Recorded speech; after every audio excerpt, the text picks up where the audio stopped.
Good morning, everybody. Happy Monday. Welcome to TCF Live. We're going to start our day in Ohio with Judge Vincent Collada. He is mid-hearing. His stream is working differently this morning. There is no ability to pause or rewind. I don't know if that's a permanent change he's made or what, but we'll see what's going on regardless.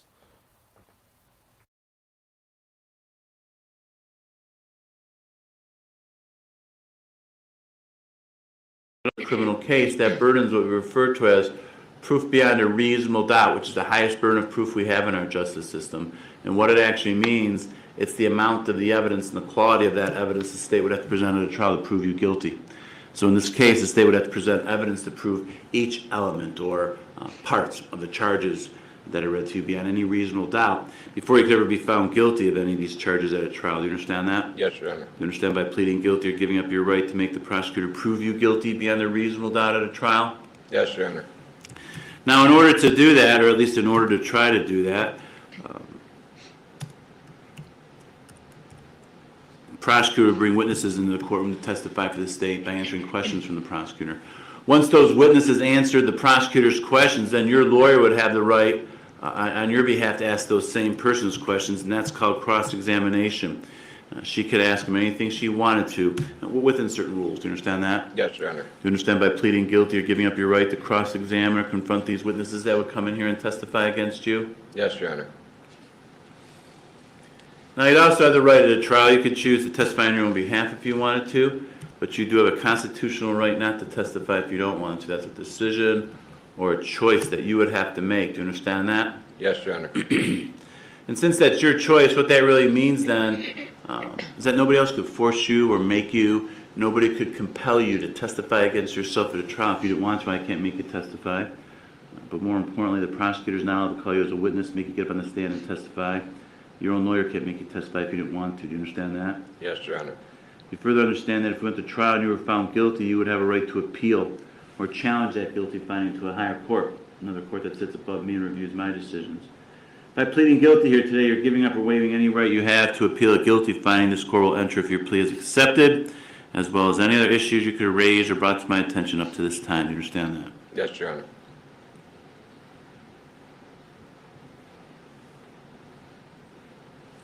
All right, well, do you have any questions at all about these rights we've just discussed? These are all the rights you have and all the rights you're giving up by pleading guilty. Any questions? No, Your Honor. Do you understand them all? Yes, Your Honor. You still want to plead guilty? Yes, Your Honor.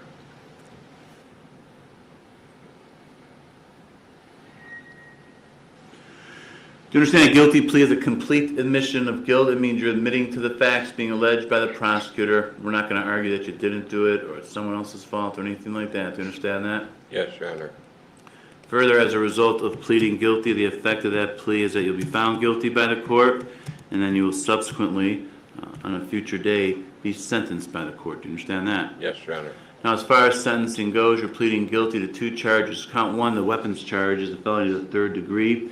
That carries with it a possible term in prison of a minimum of 9 months, a maximum of 36 months. There are certain increments in between of either 12, 18, 24, 30. So if I impose a prison sentence on this count, I'd select one of those numbers, 9, 12, 18, 24, 30, or 36, and that'd be the number of months in prison you'd have to serve for this count. Do you understand that? Yes, Your Honor.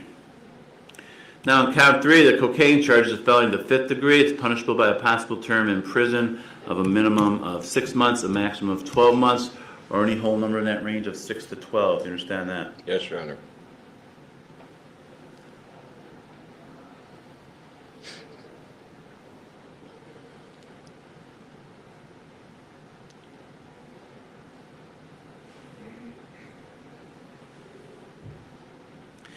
Now, since there's two charges here, if I impose a prison sentence, I would impose a prison term on each count. Then as the judge, I have the discretion to run those prison terms concurrent or consecutive to each other. Concurrent means together. You serve them at the same time.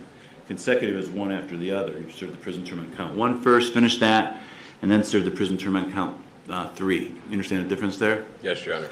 So in this case, if I impose a maximum sentence and ran them all consecutive, the two counts consecutive, you're looking at a maximum possible prison term of 4 years or 48 months in prison. Do you understand that? Yes, Your Honor. Now, are you currently on probation or parole to any of the courts or agencies? No, Your Honor. Do you have any other charges pending against you in any of the court? No, Your Honor. If a prison term is imposed in this case, upon your release from prison, you could be placed on what is called post-release control. We sometimes call that parole, or PRC. It's a period of supervision you would be on after you completed the prison sentence, and in this case, it could be up to 2 years. Do you understand that? Yes, Your Honor.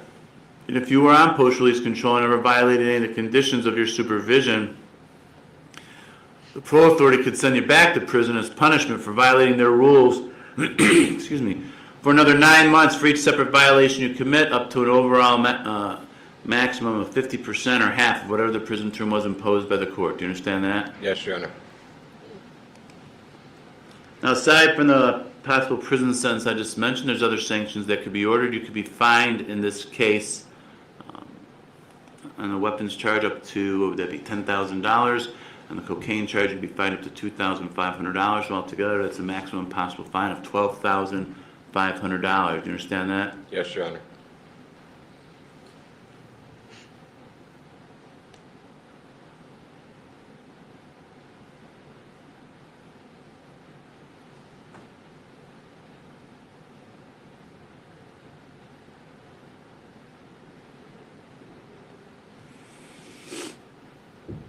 There's also a possible driver's license suspension for the cocaine charge of up to 5 years. Do you understand that? Yes, Your Honor.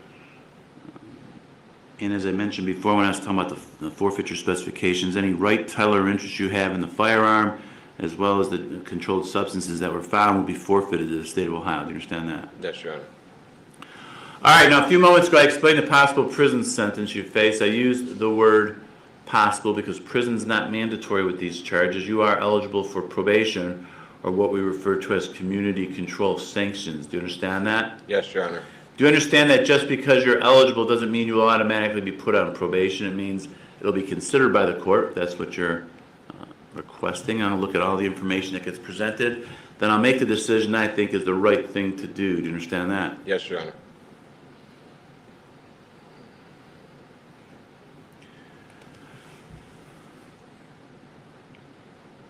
Now, if you were put on probation, it could be for up to 5 years, and as the judge, I have the discretion to order a wide variety of rules or conditions for you to follow.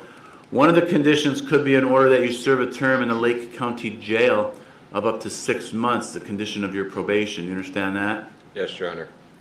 Further, if you are on probation, at any point you ever violate any of the conditions of your probation, we would have a hearing here in court to see if you're what's called a probation violator. And if it was determined that you were, I could extend your probation up to 5 years if it wasn't originally 5 years. I can impose more restrictive sanctions against you, or I could terminate your probation and send you to prison at that point. And if I did it then, again, that can be for the period of time that I mentioned earlier, which could be up to a maximum of 48 months in prison, which could also be consecutive to any other sentence you could be serving, some new case or other case, or that you're being sentenced to at that time. Do you understand all that? Yes, Your Honor. Lastly, when we do come back here for sentencing, you'll have the right at that time to say anything you want. Anything you want me to know or consider. Your lawyer could speak on your behalf. She can recommend the sentence to the court. The prosecutor is also allowed to recommend the sentence to the court. Do you understand that? Yes, Your Honor. Do you understand that whatever anyone says of sentencing regarding what they think the sentence should be, it is just what I said. It's a recommendation, and I don't have to go along and follow that if I didn't think that was the right thing to do. Do you understand that? Yes, Your Honor. All right, well, do you have any questions for me about the potential penalties you face by pleading guilty here today? No, Your Honor. You understand all the possible consequences? Yes, Your Honor. Do you still want to plead guilty? Yes, Your Honor.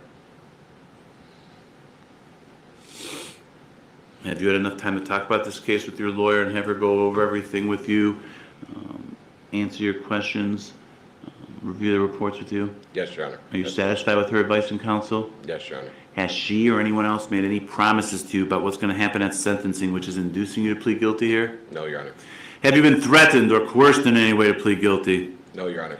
Are you entering the guilty plea freely and voluntarily? Yes, Your Honor. All right, then. Do you have any questions for me at this time regarding anything we've just talked about, though? No, Your Honor. Nothing at all? No. Do you need any more time to talk to your lawyer before your plea? No, Your Honor. All right, then what's going to happen at this point, the prosecutor here is going to explain for me what she believes the evidence would show if we had a trial. I want you to listen to her because I'll have some questions for you about that, all right? Okay, Your Honor. Ms. Contour?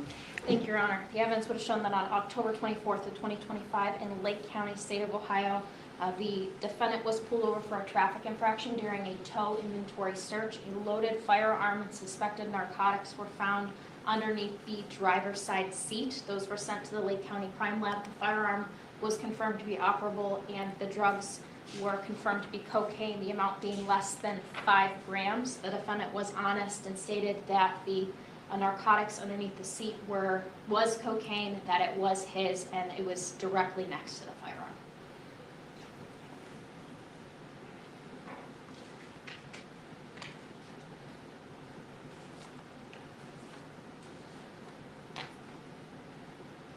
I'm sorry, he does have prior convictions for offenses of drug possession, 3 in the Lake County Court of Common Pleas, which are noted in the indictment. Thank you. So, Mr. Morris, were you able to hear what the prosecutor just had to say regarding what she believes the evidence would show if we had a trial? Yes, Your Honor. And what, if anything, do you have to say about those facts as she presented them? Are those facts accurate? Did you do as she said? Yes, Your Honor. Very well, then, regarding count 1, charging with having weapons while under disability, a felony to the 3rd degree with the forfeiture specification. What is your plea to that? Guilty, Your Honor. And as to count 3, charging with possession of cocaine, a felony to the 5th degree with the forfeiture specification. What is your plea to that? Guilty, Your Honor. All right, I have in my possession here a document called a written plea of guilty and judgment entry, which explains and sets forth everything I've just explained to you. Before I can accept your plea, I need to make sure you understand the document, that you sign it here in open court. My understanding is before I walked out here, you had a chance to go over that document with your lawyer. Is that correct? Yes, Your Honor. Ms. Tomasic, is that accurate? Did you review this with Mr. Morris, read it over with him, answer his questions? Yes, Your Honor. Did he indicate an understanding of it to you when you did that? He did, Your Honor. Is that correct, Mr. Morris? Yes, Your Honor. So you understand what this document says? Yes, Your Honor. It also appears on the bottom of the 3rd page, you sign the document. Did you sign it? Yes, Your Honor. Ms. Tomasic, you witnessed that? Yes, Your Honor. Ms. Contour, you as well? I did, yes, Your Honor. Very well, then, at this time, the court will accept the defendant's oral and written plea of guilty. Let the record reflect the defendant was here in open court with his lawyer, advised of all his constitutional rights, and made a knowing, intelligent, and voluntary waiver of those rights. The court also finds the defendant understands the nature of the charge, the effect of the guilty plea, as well as the maximum penalty that can be imposed. Finding this to be knowing, intelligent, and voluntary, the court will accept the defendant's plea.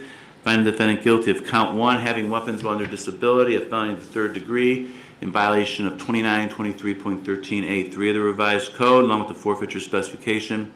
And count 3, possession of cocaine, a felony to the 5th degree, in violation of 2925.11 of the revised code with the forfeiture specification. Counts 2 and 4 will get dismissed at sentencing, but sentencing will be deferred. I'm going to order a pre-sentence report investigation. Drug and alcohol evaluation. I'll continue defendant's bond under his own recognizance. So what all that means as far as bond goes, nothing you need to do about that. Continue complying with the conditions of your bond, one of which is that you don't use any drugs while you're on bond. You have to submit urine samples if requested. Those have to be negative. A positive screen will result in your bond being revoked and a warrant being issued. Do you understand that? Yes, Your Honor. The purpose of this report that I've ordered, or the reports I should say, so I can learn more about you, update the record here. Probation department is going to have to conduct an interview with you to get the information they need. It's important you show up, first of all, when you're supposed to for that interview, and that you're open and honest with them. Because if they, first of all, if you don't show up, then they can't do a report. Without a report, I can't consider probation as an option. And in terms of being open with them, they're going to check and verify what you tell them. If they learn you're misleading them, they'll let me know, and I'll consider that. Do you understand that? Yes, Your Honor. Now, being released on an OR bond means you have to show up at all future court dates. Your sentencing is when, Mr. Shadowin? It's going to be 4/6/115, sir. So on April 6th at 1:15 will be your sentencing.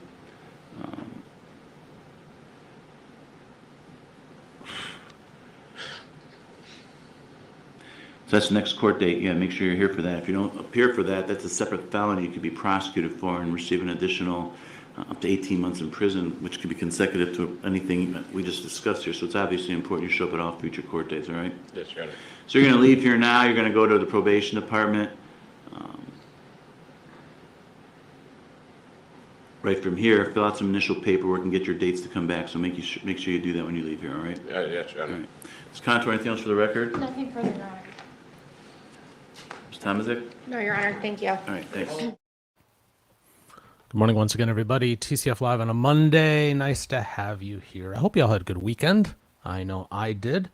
It is a slower start this morning out in Courtlandia. No surprise, it's a Monday, and, nobody wants to deal with a Monday. Let's be honest. But apparently they do in Allegan County. So let's go there, Allegan County, Michigan. This is Judge Joseph Scoselis.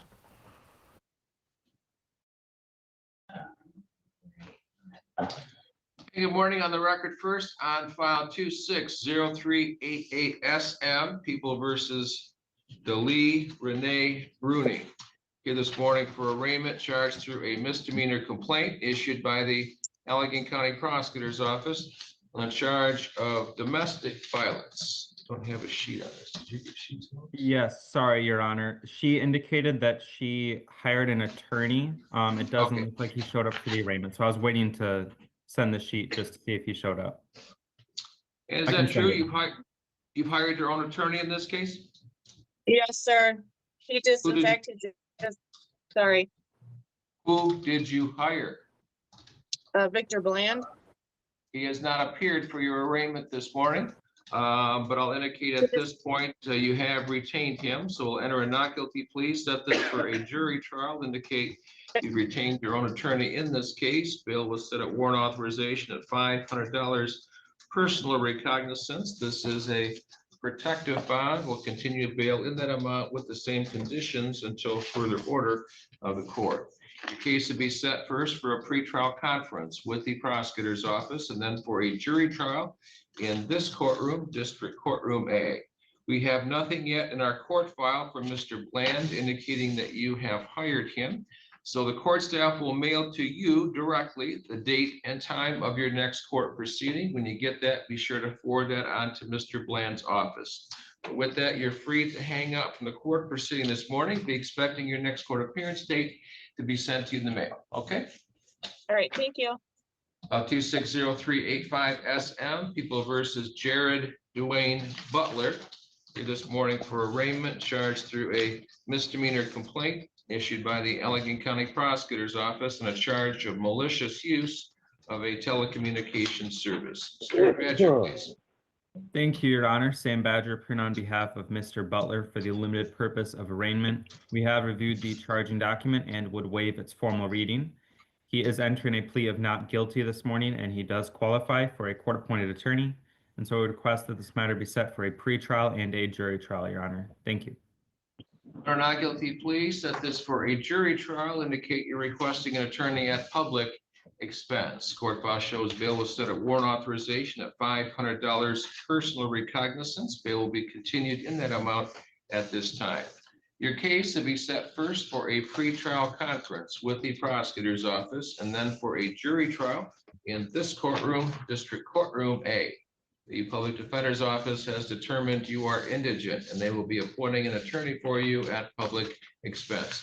So an attorney from the public defender's office will discuss your case with you at your next court appearance date.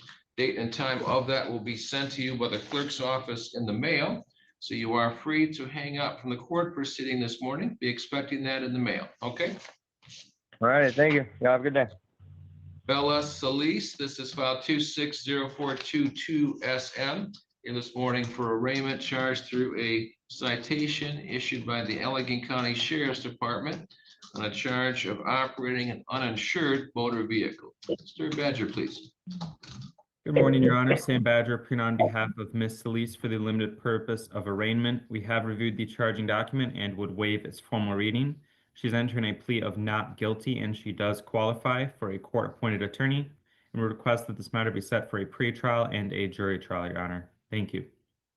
Or not guilty, please set this for a jury trial. Indicate you're requesting an attorney at public expense. Court file shows no bail was set on this case. We'll set bail at $1,000 personal recognizance. Condition of that personal recognizance bond is that you not operate this 1999 Honda until you obtain valid Michigan insurance on that vehicle.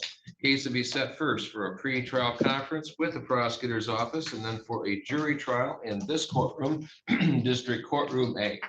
Public Defender's Office has determined you are indigent and they will be appointing an attorney for you at public expense. So an attorney from the Public Defender's Office will discuss your case with you at your pretrial conference. Date and time of that is going to be sent to you by the clerk's office in the mail. So you are free to hang up from the court proceeding. Be expecting that in the mail, okay? All right, thank you, Your Honor. File 260158 SD, People versus Bryce Trevor DeFreeze, here this morning for arraignment, charged through a misdemeanor complaint issued by the Allegheny County Prosecutor's Office on a charge of operating a motor vehicle with the presence of a controlled substance. Mr. Badger, please. Thank you, Your Honor. Sam Badger, appearing on behalf of Mr. DeFreeze for the limited purpose of arraignment. We have reviewed the charging document and waive its formal reading. He has entered a plea of not guilty, and he does qualify for a court-appointed attorney. And we request that this matter be set for a pretrial and a jury trial. Thank you. Are not guilty, please set this for a jury trial. Indicate you're requesting an attorney at public expense. Court file shows you released from the Allegheny County Jail on a $500 personal recognizance bond. Bail will be continued in that amount with the condition that you not possess or consume any alcohol, marijuana, or illegal controlled substances. Your case will be set first for a pretrial conference with the prosecutor's office, and then for a jury trial in this courtroom, District Courtroom A. The public defender's office has determined you are indigent, and they will be appointing an attorney for you at public expense. So an attorney from the public defender's office will discuss your case with you at your pretrial conference. The date and time of that will be sent to you by the clerk's office in the mail. So you are free to hang up in the court proceeding this morning. Be expecting that in the mail, okay? Thank you, Your Honor. 260437 FD, People versus Todd Lawrence Hoover, here this morning for arraignment charged through a felony complaint issued by the Allegheny County Prosecutor's Office. The charge of operating while intoxicated, third offense. Count 2 is the charge of driving while his license was suspended. Mr. Badger, please. Sam Badger, appearing on behalf of Mr. Hoover for the limited purpose of arraignment. We have reviewed the charging document and waive its formal reading. He does qualify for a court-appointed attorney, and we request that this matter be set for a probable cause conference and a preliminary examination, Your Honor. Thank you. And count 1 is a felony charge, and in district court, you are entitled to a preliminary examination on a felony charge. As required, we are setting that for you within 2 weeks. Your probable cause conference is a week from Thursday, March 12th at 1 p.m. in this courtroom, District Courtroom A. Preliminary examination is the following Wednesday, March 18th at 9 a.m., also in this courtroom, District Courtroom A. Bail was set at warrant authorization at $5,000, cash or surety. Court file shows you posted a $5,000 surety bond. Bail will be continued in that amount with 2 conditions. First, that you not possess or consume any alcohol, marijuana, or illegal controlled substances. Second, that you not drive a motor vehicle unless you obtain a valid operator's license from the Michigan Secretary of State's office. Public Defender's Office has determined you are indigent and will be appointing an attorney for you at public expense. So an attorney from the Public Defender's Office will discuss your case with you at your next court appearance date, which again is a week from Thursday at 1 o'clock in the afternoon. So again, you're free to hang out from the court proceeding today. Your next court appearance is a week from Thursday. Okay? Can I talk to you? You'll have to talk to your attorney, not me. No. You sentenced me to jail last week. I gotta go see the probation officer right now. Mr. Hoover. Mr. Hoover doesn't sound like he is in a good space this morning. So Mr. Badger, I'm not going to keep on the record with this. Can you contact him privately? Yes, I can. Okay, thank you. This is file 260416 SD, People versus Damian Joseph Smith. Here this morning for arraignment charged in 2 separate files, both based on the same citation issued by the Allegheny County Sheriff's Department. The first is on a charge of operating while intoxicated. The second on a charge of driving without having an operator's license. Mr. Badger, please. Thank you, Your Honor. Sam Badger, appearing on behalf of Mr. Smith for the limited purpose of arraignment. We have reviewed the charging document and waive its formal reading. He is entering a plea of not guilty, and he does qualify for a court-appointed attorney. And so we request that this matter be set for a pretrial and a jury trial, Your Honor. Thank you.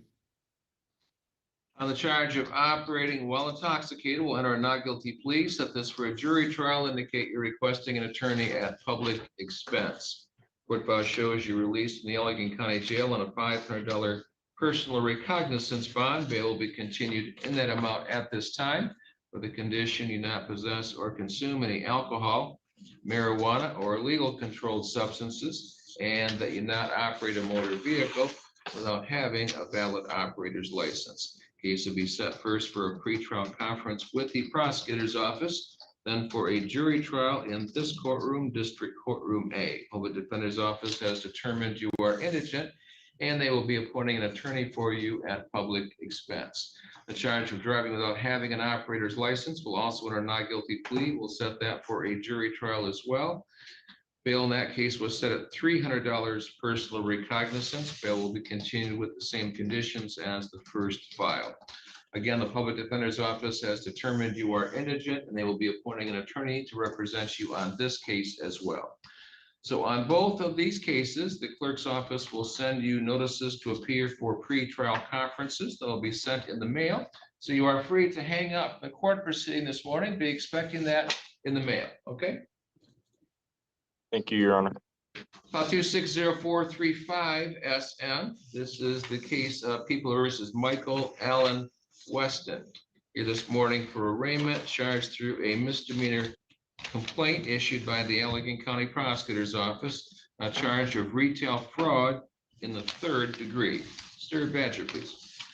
Thank you, Your Honor. Sam Badger, appearing on behalf of Mr. Weston for the limited purpose of arraignment. We have reviewed the charging document and would waive its formal reading, and Mr. Weston will be pleading guilty this morning, Your Honor. Mr. Weston, this charge is a misdemeanor charge. It carries a maximum penalty of 93 days in jail and a $500 fine. Knowing that, do you still wish to plead guilty to that charge? Yes. On February 22nd, you signed this advice of rights sheet. Before signing that sheet, did you read and understand all those rights? Yeah, the only thing I don't have is I have to talk to my bank first about the paying. So I'll have to call the court to get see if I can have a little bit more time to pay on stuff. To pay what?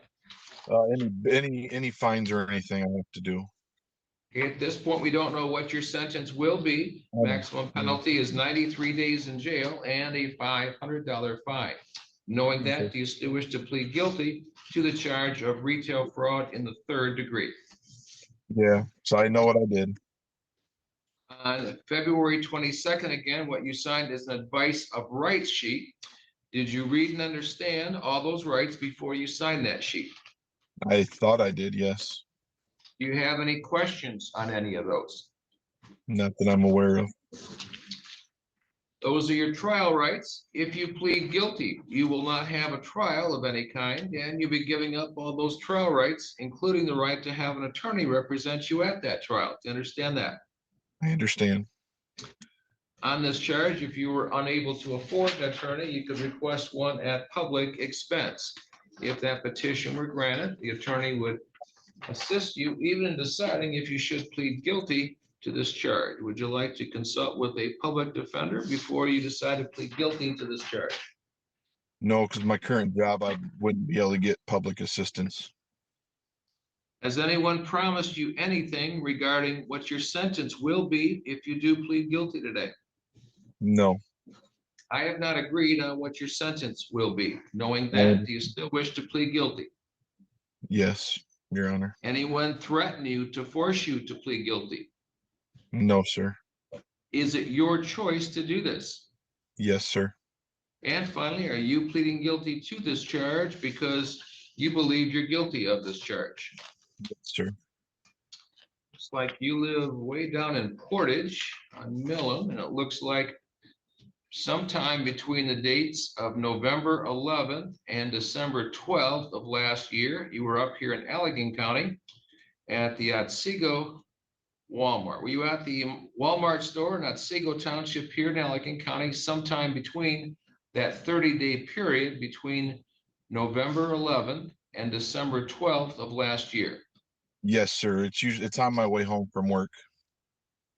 And at that time,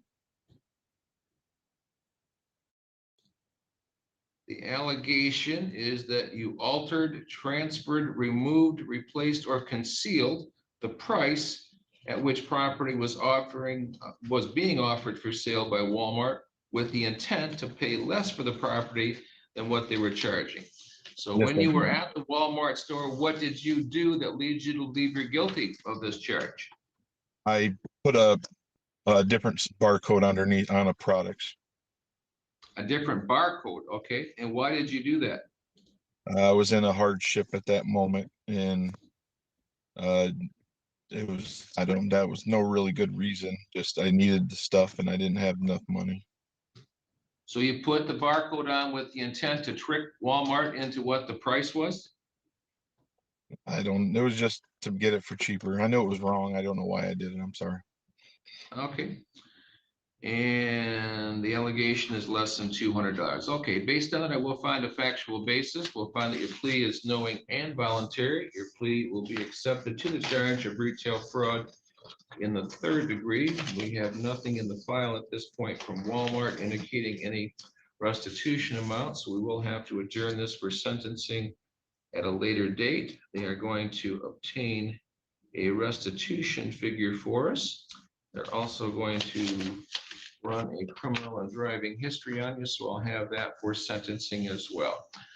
Court staff will send to you the date and time for your sentencing. Your sentencing will be on a Thursday morning at 9 o'clock, and on a misdemeanor charge, we can handle it just like this over the video. So you are free to hang up from the court proceeding this morning. Be expecting your sentencing date in the mail, okay? Thank you, sir. Thank you, Mr. Badger. Once again, everybody, good morning, TCF Live. Nice to have you all here. Reminder tonight, 7 p.m. Eastern, 4 p.m. Pacific, In the Blind with Mike and Dan. Mike being the guest host here, a sidebar panelist and weatherman extraordinaire. He and I are doing a brand new show. We're on episode 7? Yeah, episode 7 tonight. Totally different from the court content. The long and the short of it is, as the name would imply, we go in blind. We have no idea what we're going to talk about until we're live, which means we have to be fast on our feet and fast with our brains, and it's good fun. So do join us for that. I'm sure Barbara will drop a link right about now if I had to make a guess. Let's go to Fulton County, Georgia, and there's my mouse. Judge Alex Manning. Let's see what's going on there. Here for All right, so when I call your name, stand up and just come up to the front, all right? Position 1 is Carter Spriggs. It's 25 PI 006827. Yeah, come on up to the podium. You need him to come up. Yeah, come to the podium. Come on up.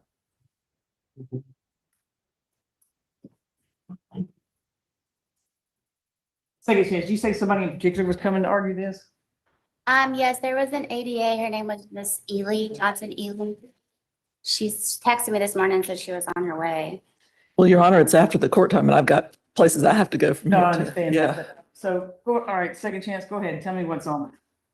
So defendant, bond was stayed at 6 months, so the monitor was removed on 2/23. We do have a possible violation. Defendant's bond order stated that he's to have no social media. Defendant notified us that he does marketing and social media influencers for businesses.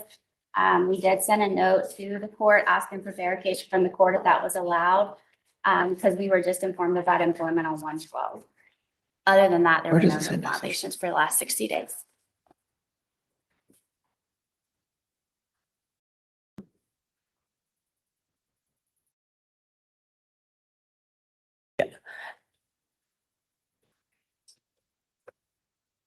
And Your Honor, his job is marketing. And so he only posts for his marketing job.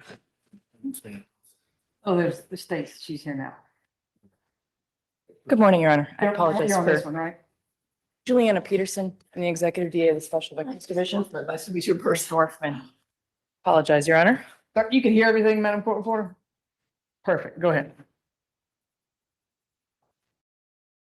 Go ahead. I'm sorry. Yes, Your Honor. Mr. Spriggs' case is, I will mention, also currently an active investigation. Right. Additionally, Your Honor, I did speak to the ankle monitor and a compliance officer, Ms. Green. And it is my understanding that there were some concerns about Mr. Spriggs' activity while on this ankle monitor. I know that he is essentially saying that he works in marketing, which excuses him doing things like going to the Avalon whenever he wishes to do so. But that is a concern for the state.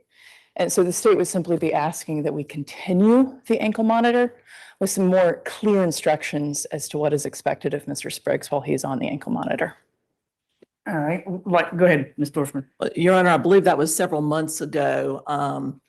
And then he was told, I guess everything was fine, and they did remove his ankle monitor last week when the 6 months expired. Your Honor is familiar with this case because of the TPO hearing where the alleged victim has been reaching out repeatedly saying that he refuses to cooperate with the state, that he was never groomed in any way, and that he is not going to cooperate or testify in any way in this case. And we had all those recordings played for Your Honor back several months ago at the TPO hearing. However, it would be my position at this point that Mr. Spriggs, and if the state would like to give him specific instructions now, we will certainly follow any specific instructions by the state. So, yeah, so if you want the ankle monitor to be placed back on, then what are the conditions you want that? If we want it put back on, what conditions would we want, Your Honor? So I think there's also some mystery around what Mr. Spriggs does. I know he's made some posts as well of, I think, driving some like exotic cars and talking about how he loves his job. And I think he may have some different social media accounts as well that he's posting behind. It's my understanding that one of the conditions of his bond was that he was not to be posting on social media. So if he is saying, and I think he had also told the officer potentially that part of his job was potentially posting on social media. So I would like some clarity around that, Your Honor, because I think there are some serious concerns that he also uses social media to reach out to teen boys. Your Honor, again, he has no personal postings at all on social media. It is only related to his job. His postings are only related to his marketing job. He does not post anything personal on social media. And that was made very clear to him.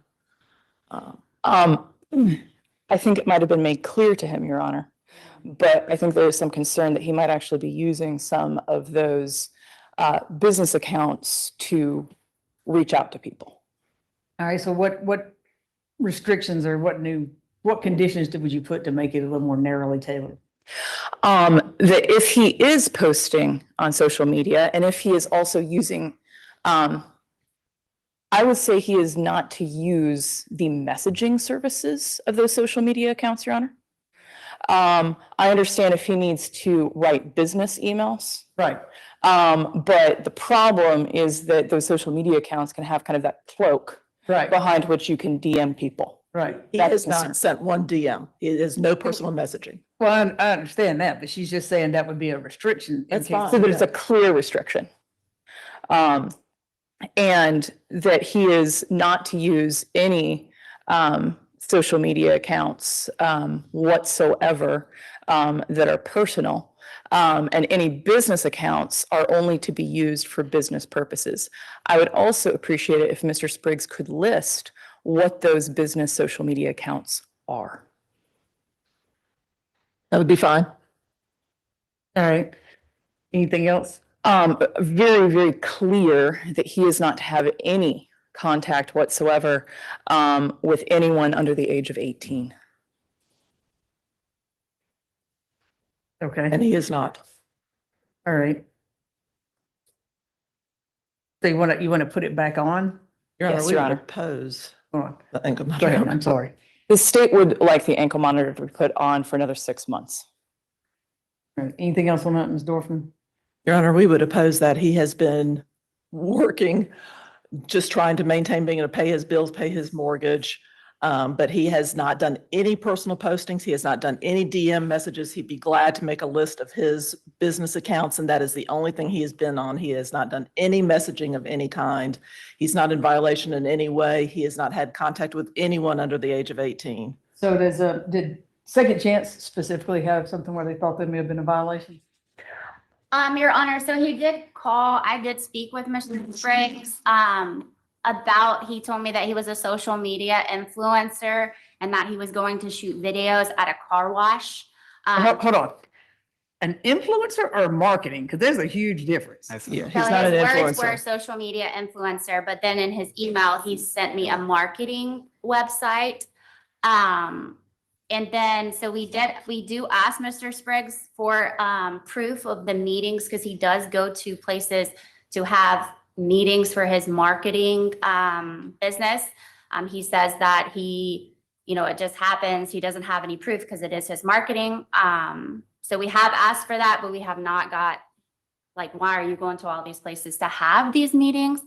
So that was the only other thing. Like, it's hard for us to, if he's saying it's for work and he's going to these marketing meetings, and then he did also tell me that he owns a rental car company. But all of this came up in Did you say January, that? so. And if I may, Your Honor, some of the addresses he's going to includes, for instance, the Avalon, which of course has many children present. So I think there's a lot of concern, both for myself and Ms. Green. How do we verify these things? It seems rather questionable. All right, Ms. Dorfman.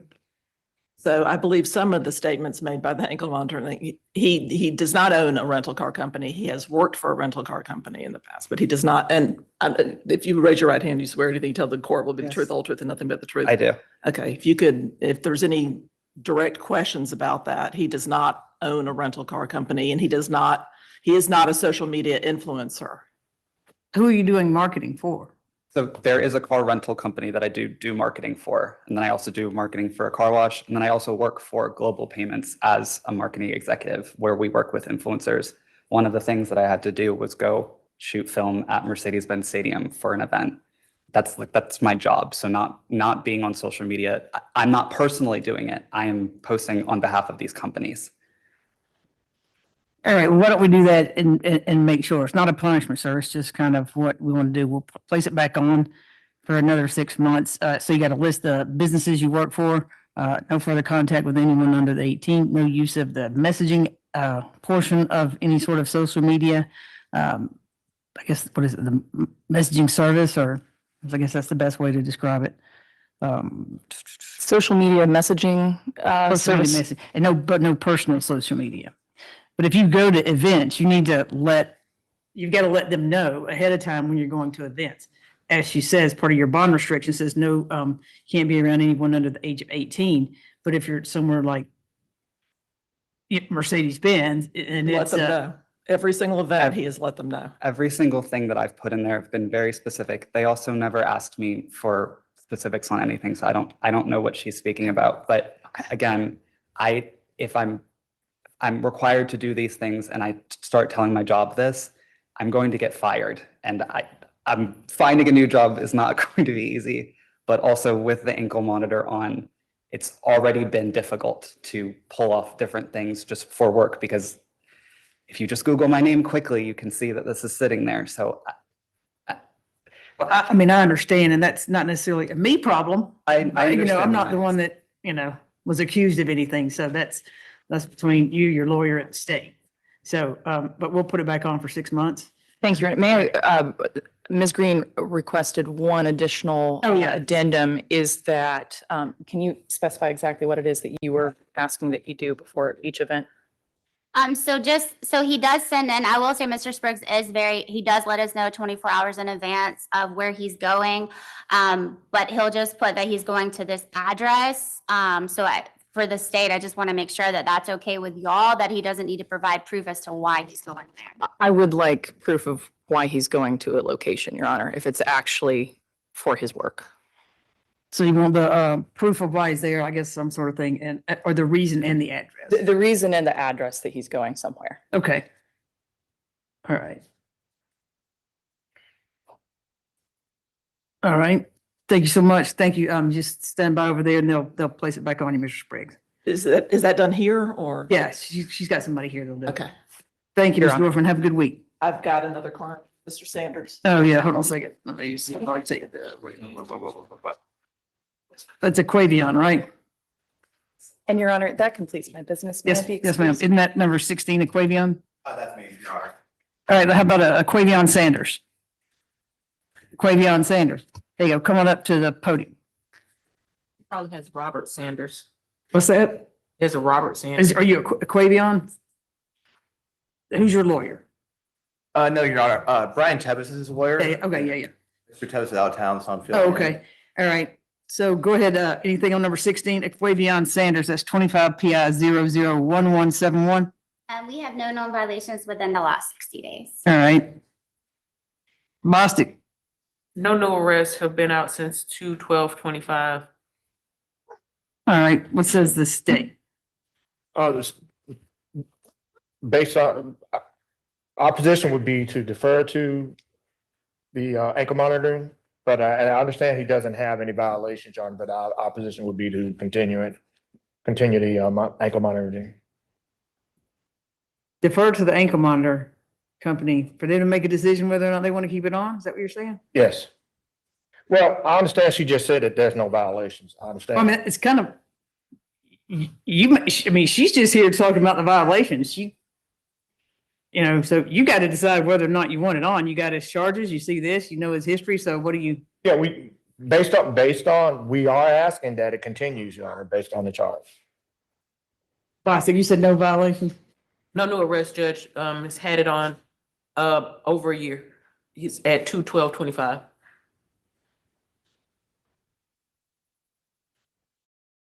You know whether I've been indicting this? Give me a second, Your Honor, I'm pulling it up now.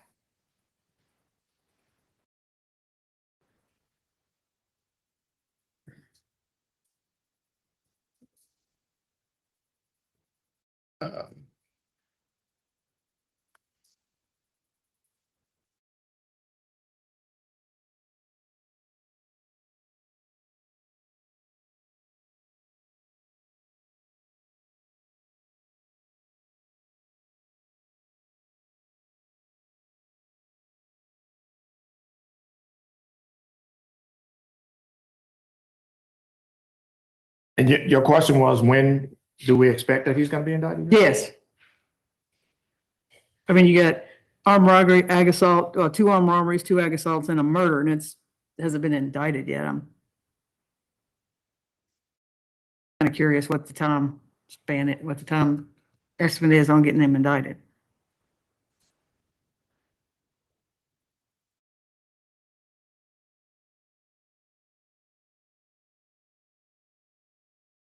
Second chance, is everything clear on the bond conditions on his order for you guys? That's one of them old ones. That's That's one of the old ones. Are the conditions and everything clear on there though? We have 24-hour house arrest except for medical emergencies, court appearances, attorney meetings, or pretrial services, but he must notify his pretrial service in advance before going to court appearances or meetings with attorney, and he may not change the residence without court approval. He's not, okay. Well, mathematically, he should still be, because if it's not indicted and it's over a year old, we would have closed it. Right. And it hasn't been, Your Honor, and I'm not showing that.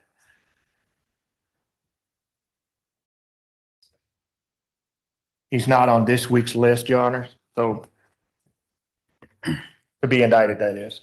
He's not on the grand jury list for this week. I guess you'll email, Mr. Royals, right? And say, get him on there and get him indicted. I mean, he's got a life, you know, he don't want to sit around and let this hanging over his shoulders forever. I mean, indict or don't indict, right?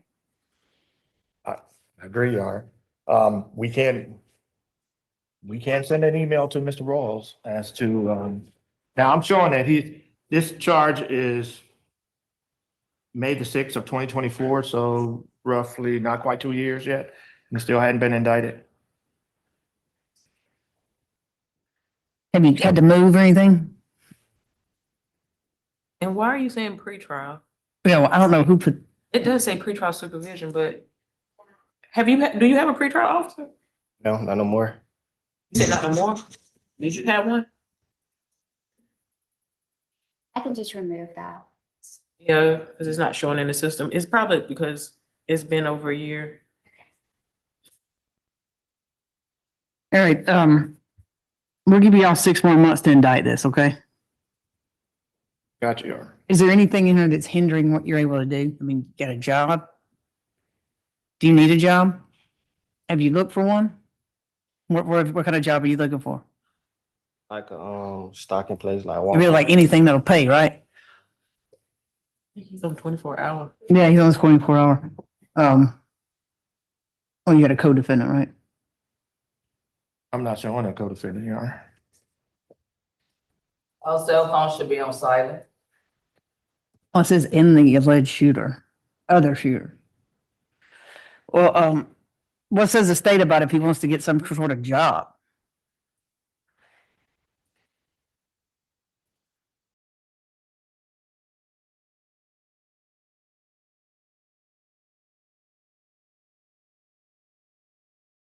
No, Your Honor, I'm not showing that there's a co-defendant in this, like.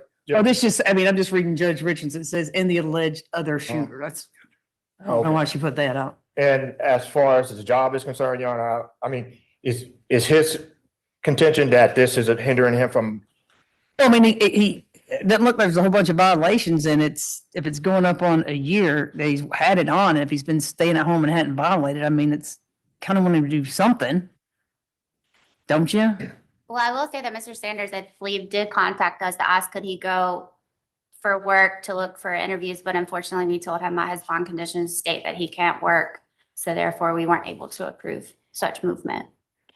Well, the state wouldn't be opposed, Your Honor, if the state's position is that the ankle monitor remain. Okay. If he's in active search for employment, if he was to get employment, Your Honor, the state would not oppose modification to allow him to be able to go to work. All right. So here's what we'll do. Okay, we're going to add to it that it'll state, we'll put it on another 6 months and you can go to work, but you got to let them know your schedule, where you're going and where you're working. Okay. So if you're working at Kroger, but you change to Publix, you got to let them know. So whenever you get your schedule, you have to be in constant communication with them. All right. Now that doesn't mean, go there and just hang out. It means go there, get a job, come back, and they can request like copies of pay stubs, something like that to prove that you're working. Okay. All right. Thank you, sir. Have a good day. Thank you, Your Honor. May I be excused? Yes, sir. All right. Now you got Robert. All right, friends, I'm going to keep an eye on Judge Manning's court. We'll probably come back later, but let's go to Florida. Wade Mercer, first appearances. Let's see what was up in this past weekend in his area. I'm stumbling on words this morning. I need coffee. Okay, no, that's okay. Go ahead. Whenever you're ready. Advised when the subject is ready for transport. Their law may be similar to Alabama's. What that leads me to believe is you may get a bond, but you won't get one until you get back to Texas. I'm not saying that definitively. I don't know that. I'm not a member of the Texas bar, but that's what it looks like to me, is they're not going to let you get a bond until you get back to Texas, or until you get to Texas. You may or may not get one once you get there. I know that you've had a chance to talk to Mr. McDaniel about the waiver of extradition process. Mr. Vixen, do you have any questions about that process? No, sir. And do you want to waive extradition and go to Texas and deal with this allegation against you, or do you want to contest it? I'm gonna sign the waiver. Okay. If you want to sign that waiver, Mr. McDaniel, you satisfied he's doing this freely and voluntarily? Yes, Your Honor. Thank you. So, Mr. Vixen, as Mr. McDaniel explained to you, they have 30 days to pick you up. That's a hard deadline. They don't get extensions. It's 30 days, period. That starts this morning when you sign that in front of a judge. Mr. Vixen, we review the cases at 15 days. So what that means is that you'll be brought back up to first appearance in 15 days if you're still in our jail. And at that time, I'll say, Sergeant or Corporal, I'll say, what's the deal with the transport? What's the latest you've heard? You'll get to hear the answer. So will I. That just kind of helps us keep track of cases. And then you'll be held until the 30th day. If they don't pick you up on the 30th day, then the 31st day, you're released, period. You're released. It's certainly possible that they will pick you up before 15 days. I won't see you again.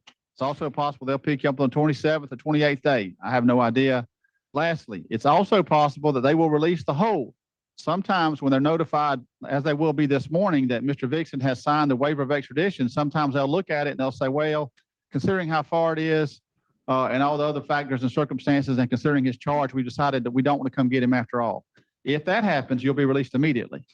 So that's where things stand. Mr. Vixen, do you have any questions? No, sir. Any questions, ma'am? No. All right, Mr. Vixen, wish you the best. Yes. That's your copyright. Thank you. Do you know what else is pending for first appearance case? All right, so we'll go back to the top of the list. Then Corporal, that would be Stetson Phillips.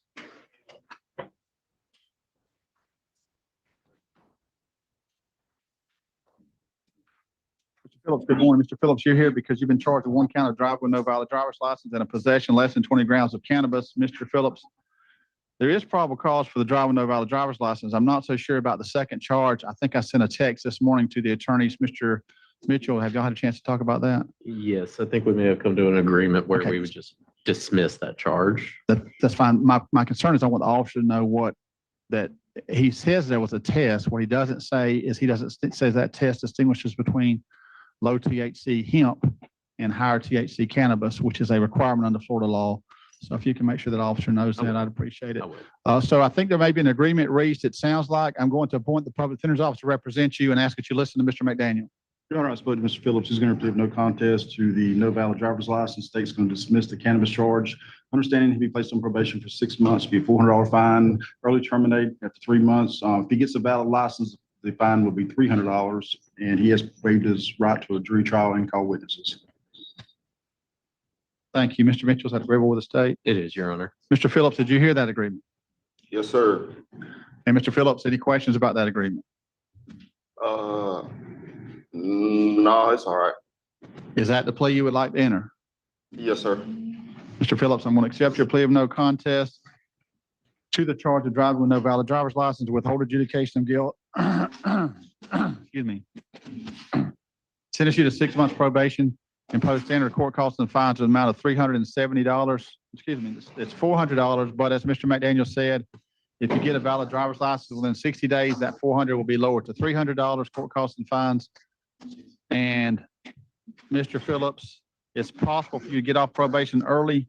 In order to do that, you've got to do at least half the probation, which is 3 months, and you got to have no violations, get everything done. Mr. Phillips, what's going to happen next is you're going to get a chance to use the phone and get dressed in your regular clothes, and then they will bring you, the jail will bring you to the probation office here at the courthouse. Once Mr. Goodson or Mr. Ham go over the probation order with you and answer any questions you have, they will give you a copy of all the rules in writing, and you'll be free to leave. So, Mr. Phillips, you need to tell, if you call somebody for transportation, you can tell them that you can be picked up at the courthouse in probably 30 to 45 minutes.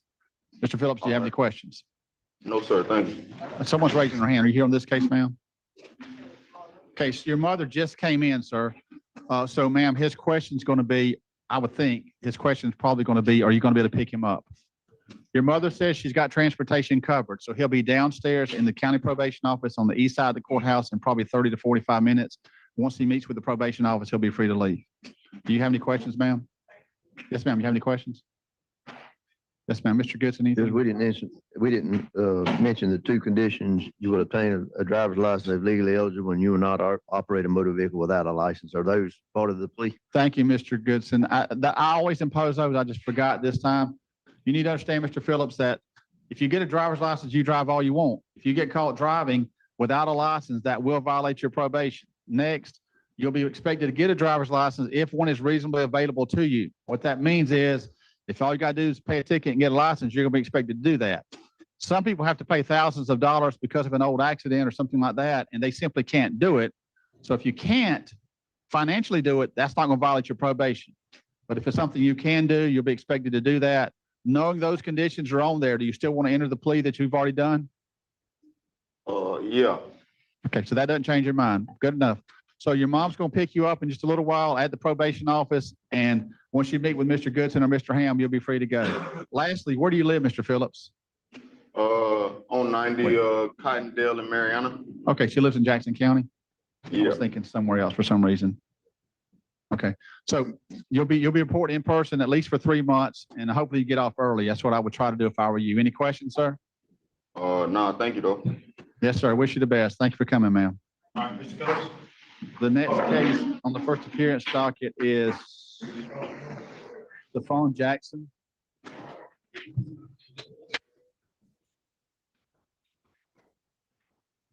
Mr. Jackson, good morning. Mr. Jackson, you're here for a failure to appear in case 16-267 CT. Did you turn yourself in on this case, Mr. Jackson? Yes, sir. I turned myself in. I went to the state troopers, and I just needed to come up here and handle this just so I can get my license. I handled 6 other violations, and it's been 10 years. I ain't had my license, so I just knew it was ready. It was time. There were several notes in the file where you had spoken to someone at the courthouse about getting it resolved over the last several years.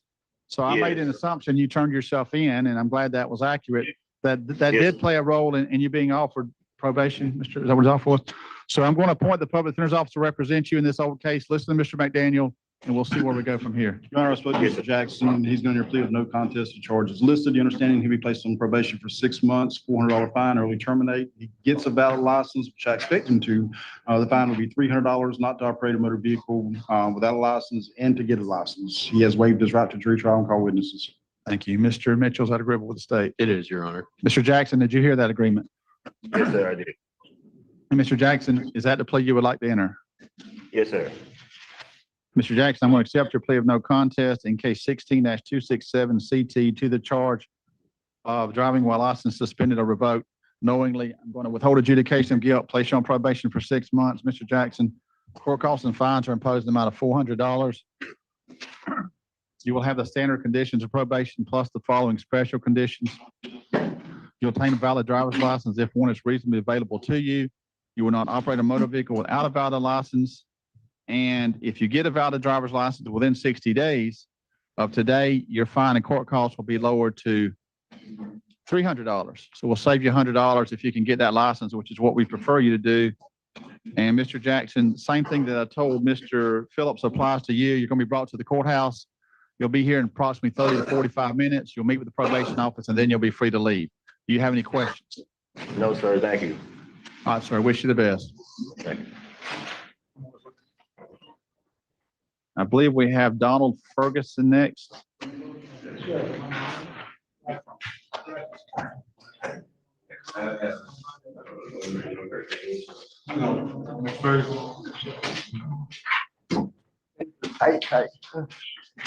Mr. Ferguson, good morning. Mr. Ferguson, you're here because you've been accused of one count of misdemeanor criminal mischief, the first degree misdemeanor variety. The judge found probable cause this weekend, Mr. Ferguson. I'm appointing the public defender's officer to represent you. Please listen to your attorney, Mr. McDaniel. Your Honor, I've spoken to Mr. Ferguson. At this point, he's going to plea of no contest to charges listed. The understanding he'll be placed on probation for 11 months, 29 days.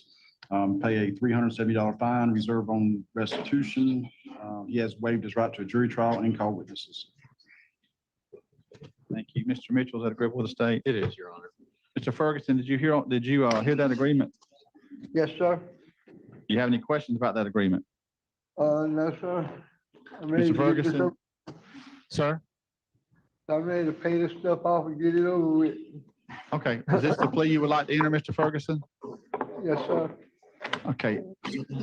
That form you're about to sign waives your right to a trial and also waives your right to call and cross-examine witnesses, and it also enters the plea of no contest.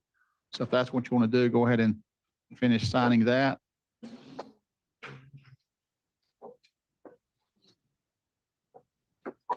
Mr. Ferguson, I'm going to accept your plea of no contest to one count of first degree misdemeanor criminal mischief, withhold adjudication of guilt, sentence you to 11 months and 29 days probation.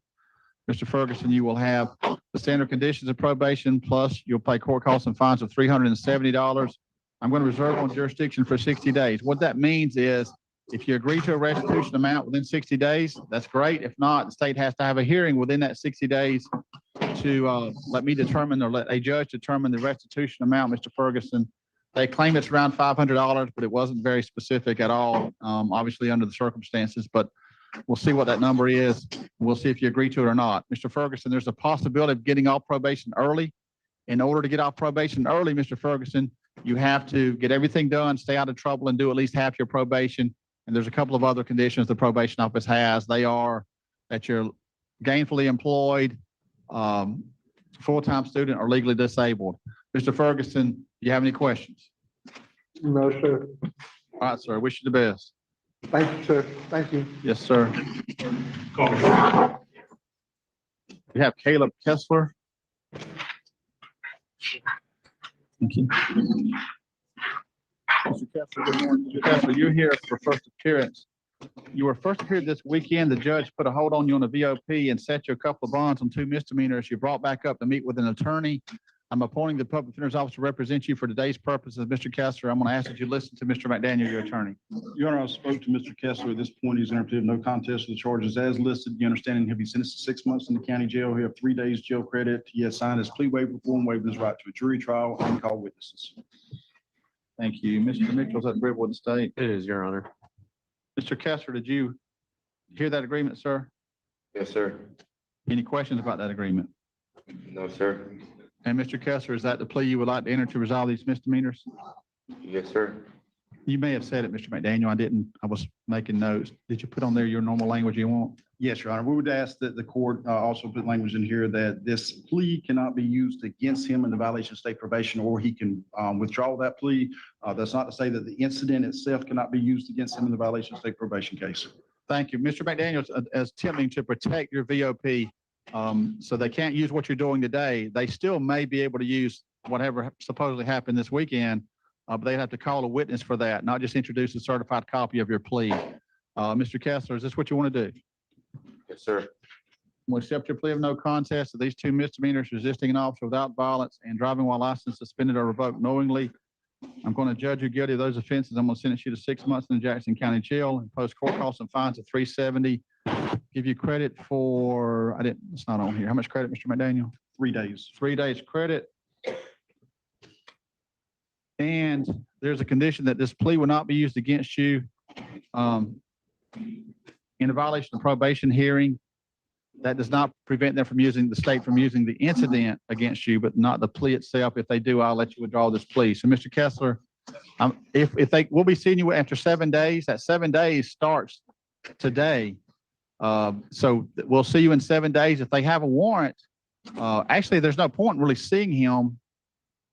Mr. McDaniel, you want to see him or not? I mean, it keep wouldn't track hurt of to it? make sure they don't lose it and forget it. I mean, That's fine.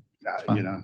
We'll still see you in 7 days. We'll tell you if they've got a warrant. It won't affect you getting out because you entered this plea, but at least you'll know if they got a warrant or not. And if they do, we'll get you on an appropriate VOP docket. Mr. Kessler, any questions? Yes, sir. Wish you the best. And Mr. Gross, if you see that he has a warrant there and there's a court date, then I don't think there's no need to bring him back up. But, I'm really more concerned to him getting lost at times. We have to rein him. Okay, yeah. So I guess we do got to bring him up then. So thank you. All right, Mr. Kessler, wish you the best, sir. Thanks. So I'm confused if they're gonna bring back up anything.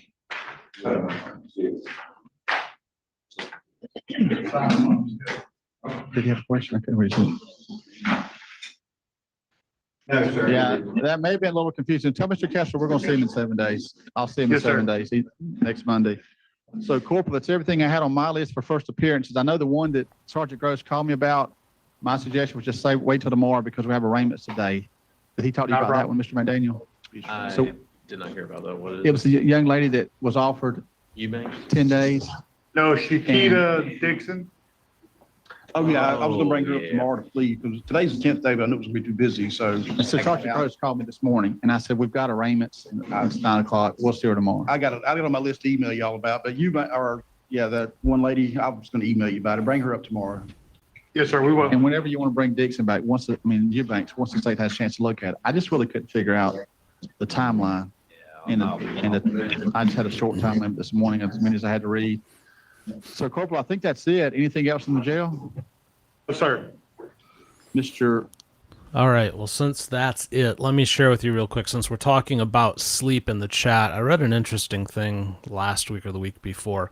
Some people are just night owls, right? And I have this with Mrs. TCF. She is a night owl and always has been, where I'm more of a morning person. And it's always been a thing in her life. She told me that when she was in kindergarten, which was half-day school, there was a morning and an afternoon. And after the first couple of weeks, they moved her into the afternoon because she wasn't able to do well in the mornings because she's just not a morning person. And some people are just wired that way. Well, what I read, and there's different studies being done on this now, and the belief is becoming that this is actually hard-coded into us now, whether we're a morning person or a night person. When do we prefer to sleep? When do we prefer to be awake? And they believe it dates back to the times when we all lived in groups and, working out of caves and trying to survive and everything else. And certain people became night people because there always had to be a 24-hour watch for the protection of the group. And as time has gone on, just certain people have carried that trait with them, and it's been passed on through different lineage. So I just found that interesting. It explains a lot why some people, they're just wired for night, and some people are not, and sleep patterns are different. And from what researchers are finding out, it has everything to do with just how your brain is wired, and they believe it dates back to a time when at least part of the group had to be awake at all hours just for the protection of everybody. So just thought I'd share. Okie dokie, let's go to Texas. We'll say good morning to Judge West. Apparently teddy bears are in fashion this morning. And Ms. Davis, did you get someone hired? No, it's kind of expensive, but Who'd really you- expensive. I'm not even working right now. But I went through Who'd you talk to? the legal aid. I put in an application for legal aid. It's Okay, a place that help you get a lawyer, but they say it could take 6 months to a year. So okay, so did you talk to any other lawyers like I told you to? the first 3 that I talked to, wow, I talked to like probably 8 of them. But the lowest there goes like 2,000 to start off. Do you have the names of the lawyers that I asked you to, that you talked to? You asked me that last time. I was on. Right, and then I reset you to talk to them more or get Mhm. someone hired. So I did you talked to talk? Brenshaw. I talked. To I who? can't remember their name. Brenshaw. There's one that's brothers. Why wouldn't you write that down and bring it? I wasn't expecting that I had to. So it looks like you weren't what? I wasn't expecting that I had to. So if you're okay. If I tell you to go talk to some lawyers and bring me the names of the lawyers you talked to, and you don't think you can remember them, then I would think just common sense would tell you to write them down so that you could tell me that you did what I ordered you to do so that you wouldn't go back to jail, right? I did do what you ordered me to do. Okay, The so first time, I ordered I- you to bring back the names as well, not just talk to them, but bring back who you talked to so that I know who you talked to and that you're doing what I asked you to do, right? Right? The cheapest ones that I've given you the last time I was here is the main ones that I was looking into. Okay. But when you left last time, I gave you specific instructions, Okay. right? Right. Okay. So are you wearing your drug patch? Yes, ma'am. So it looks like back on.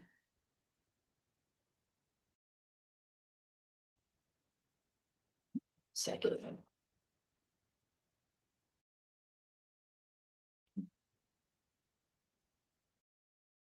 So you tested positive since you've had that drug patch on for methamphetamine. What is that? What does that mean? I don't, but what with the patch? Mm-hmm. Looks like you tested positive for methamphetamine, cocaine, and cocaine. Hold on. Let me print it out so I can read it better.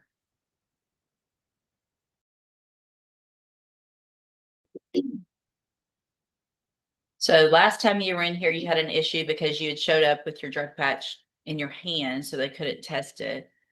So I tested you in court and then I made you get the drug patch put on again and told you to keep it on.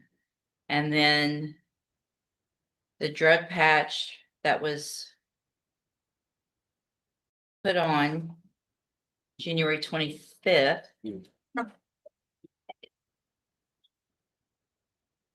Which was the day before that court date. So you had one on, you had taken it in, you put it on, tested positive for methamphetamine and cocaine. Have a seat in the jury box. I'm gonna have you tested this morning and then I'll decide what to do. Thanks.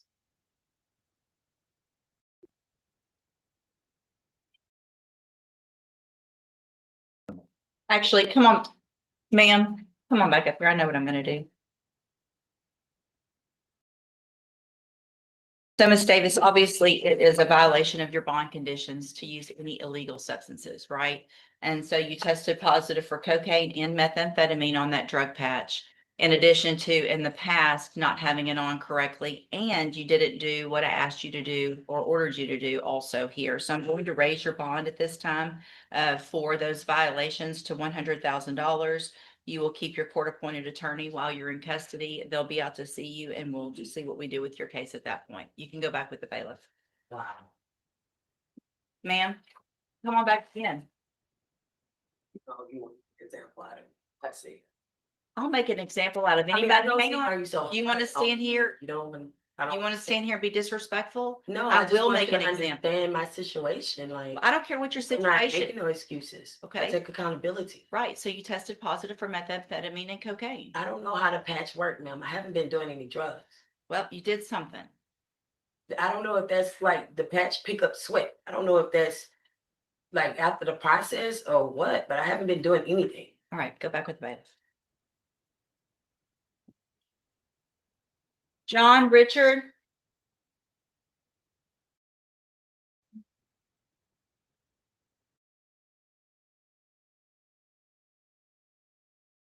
Good morning, sir. You're John Richard? Yes, ma'am. And Mr. Richard, is it Richard or Richard? It's Richard. And Mr. Richard, this is your initial appearance. And cause number 25 ECCR 0786. You are charged with. Get it pulled up. The third-degree felony offense of failure to comply with sex offender registration requirements from April 30th of 2025. And since you've made bond in your case, have you had an opportunity to hire a lawyer? No, ma'am, I haven't.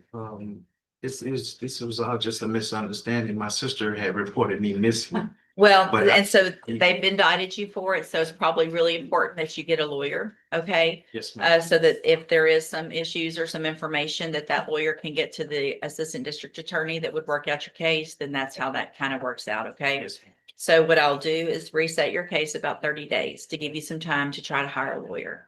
If you, I can't afford a lawyer because I don't work and I'm trying to get my disability and stuff. okay, but you do not have disability yet? No, ma'am, I don't. Okay, so why aren't you working at this point? Because I can't. Why? Physically, my knees are bad and I have arthritis and pancreas and.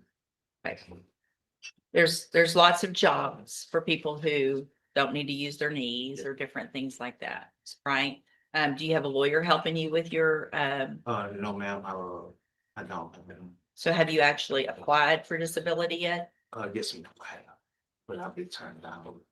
Okay, so if you've been turned down, then I'm gonna expect you to at least try to hire a lawyer. Okay, so let's go through, figure out if you can get one before that next court date.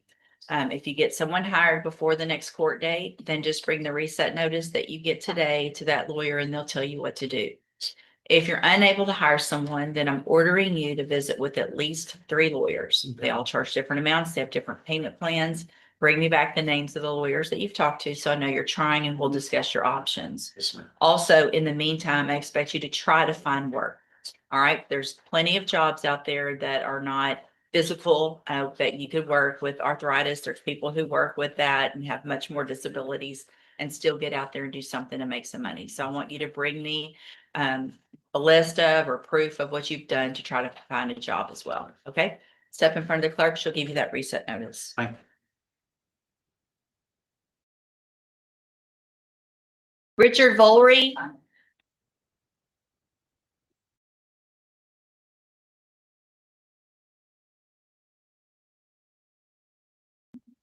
Good morning, sir. You Richard Volry? And Mr. Volry, were you able to get someone hired? I don't remember what that. All right, did you talk to some lawyers? So, Who'd you talk to? Brittany Holmes, James Martin Bacon, Mhm. Mr. Getz, Gertz, mhm. Did you any Jeffries? Say the last one? Jeffries, Uh-huh.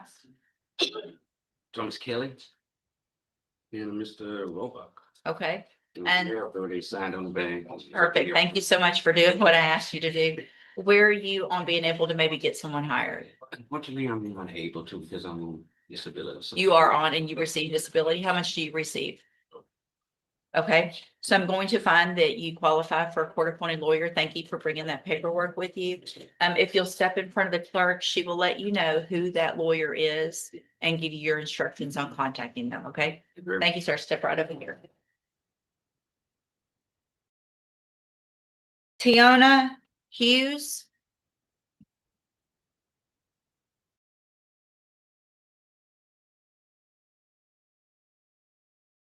Good morning, ma'am. Are you Tiona Hughes? And Ms. Hughes, did you get someone hired? This Thursday I will, but I did speak with the. Speak up, please. This Thursday I will, but I have contacted three. Okay, who are you gonna hire? You're gonna hire somebody this week? Yeah, another bank, we're just waiting. Okay. So what I'll do, thank you, Ms. Hughes, what I'll do is I'll do maybe like a 2-week reset. Okay. That should give you time to get him hired and then he can file the appropriate paperwork. If you get him hired, he'll tell you when that next court date is. Okay. Otherwise, I'm gonna give you a reset today so that if anything happens and you're unable to hire him for some reason within that time frame, make sure you're back on that date to let me know what's going on, right? 2 weeks, she's gonna hire Mr. Burbank. Thank you, ma'am.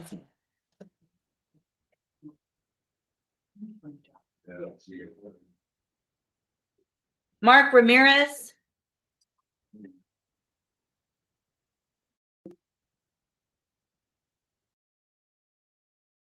Morning, you're Mark Ramirez? Yes, ma'am. And Mr. Ramirez, did you get someone hired? No, ma'am, but I got those names, and I have Charlie Ramos is hired right now for another case, but we talked to. So I talked to Dustin Galmore, and we all appointed me. Speak up, please. I appointed Mr. Alex Parker, and I talked to Brittany Holmes. Okay. Just now. So are you wanting to hire Mr. Rojas because you have him on something else, or are you going to be? Well, we're going to talk about to see how we're going to proceed with the case, whenever, knowing that the non-affidavits has already been signed for the prosecution. Right. So we're going to see how we're going to proceed from there. So are you going to hire him to take care of this case then? I now have to see how much my money coming in, let's see how it would work out. Are you working? Yes, ma'am, I work for the local 470 Reason Hall, Alabama. Okay, so you need to get Mr. Rojas or someone hired before that next court date so that they can get with the district attorney. Yes. Sometimes when someone files an affidavit of non-prosecution, it takes care of the case. Sometimes it does not. It just depends on the case and the district attorneys, how they feel about that. So you still need to get an attorney hired. Yes, ma'am. And so you need to do that before that next court date, okay? All right, step in front of the clerk. Okay. Randall Griffin.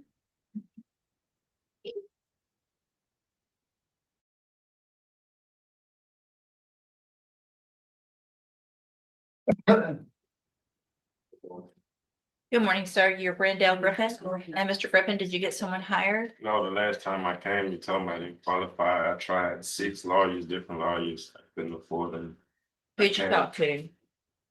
I gave you all the names. But since last time, who'd you talk to? I went back to the same ones, just trying. to Why would you go get- back to the same ones if you couldn't afford them before? I talked to 7 lawyers, like, they all around the same price, 5,000 more. I can't afford that, though. I didn't find anything lower than that. Yeah, I mean, you filled out the affidavit and by law, you do not qualify. So you, I'm trying to ask why is that, because well, because your total income is $6,800 a month and your expenses that you put here are $2,260, which according to this means you have $4,600 left every month. I told the income was nowhere near 6. You filled this out. I did it. And you swore under oath that it was true. What did I sign? I get paid about 2,000 a month, and I pay child support. I have 7 kids I pay child support for. You put 0 on child support. I put 0 on child support. Well, no, you put that you pay child support for it. Yeah. That's all on here. Yeah, I'm not understanding how it gets to 6,000. I'm reading what you wrote. Unless Unless I misunderstood, I'm sorry, unless I misunderstood some of the things on there or something, like I can bring checks to bank accounts, all that. I can do all that. I can't. Hold on, I'm printing it out. I was ready to finish this case and like I have evidence, the girl to indicate. I don't need to get it. I can't talk to you about that, but see, tell me.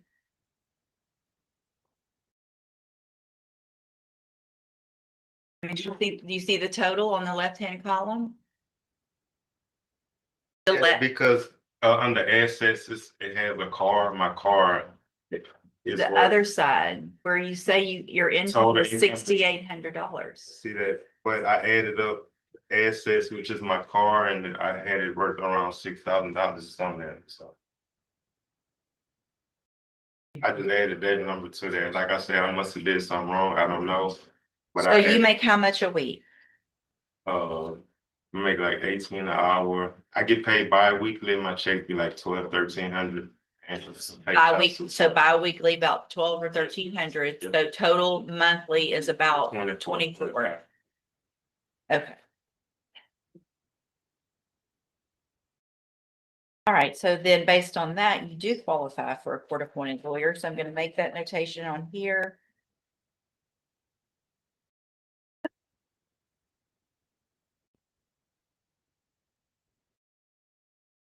You want to know, you may have them sit down. Step in front of the clerk. She'll let you know who your attorney is going to be and give you some more instructions.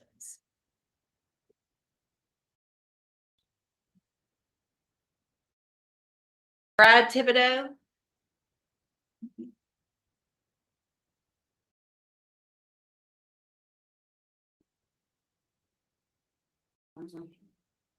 Good morning, sir. Are you Brad Thibodeau? And this is your initial appearance, Mr. Thibodeau, in clause number 25 DCCR 0542. You're charged with the state jail felony offense of criminal mischief, impersonating public service from March 18th of 2025. Since you've made bond in your case, have you had an opportunity to try to hire a lawyer? Not impersonating, impairing or interrupting public communications, excuse me. No. Okay, so what I'll do, Mr. Thibodeau, is I'm going to reset your case for about 30 days or so to give you some time to try to get someone hired. If you get someone hired before the next court date, just bring the reset notice that you get today to that lawyer and they'll tell you what to do. If you're unable to hire someone before that next court date, then I'm ordering you to visit with at least 3 lawyers. They all charge different amounts, have different payment plans. Bring me back the names of the lawyers you've talked to so I know you're trying, then we'll discuss your options. If you don't do that, then when you come back, you run the risk of me raising your bond for not following that court order and you would go back to jail. Do you understand? If you step in front of the clerk over here, she'll give you that reset notice. Okie dokie, friends. We'll keep an eye on Judge West, but let's go ahead and move on. Michigan, Judge Mom.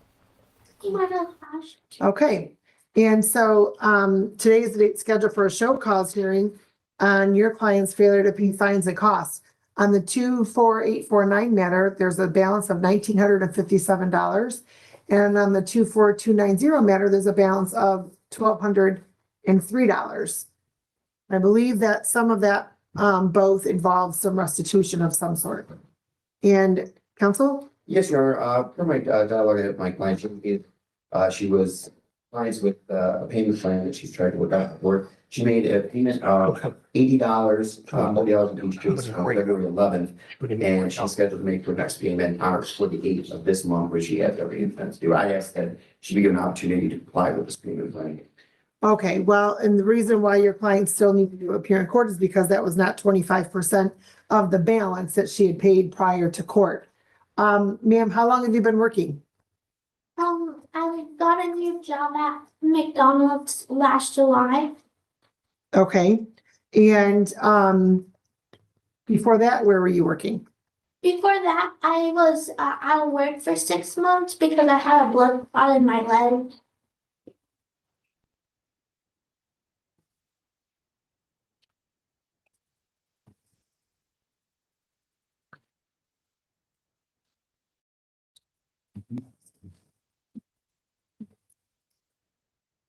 So you were supposed to have been paying $40 per month beginning December of 24. Yes, And you didn't make any payments until you received this notice, or did you make some payments? a bunch of payments, but there was like a 3-month period where I failed to make a couple of payments for 3 months. Like the last 3 months up until February, I didn't make any payments. Okay, Yeah, I got into an accident and my car was totaled, so I couldn't make it up here. I know I can pay online, but I just failed to make a couple of payments recently.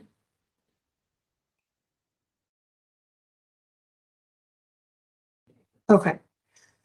All right, so you're paying $40 per month on each case? Is that yes? Yes.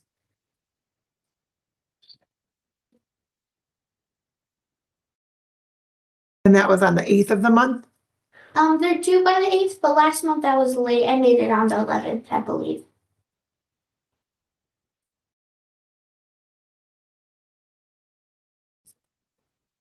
All right, so what we'll do is then we'll set this.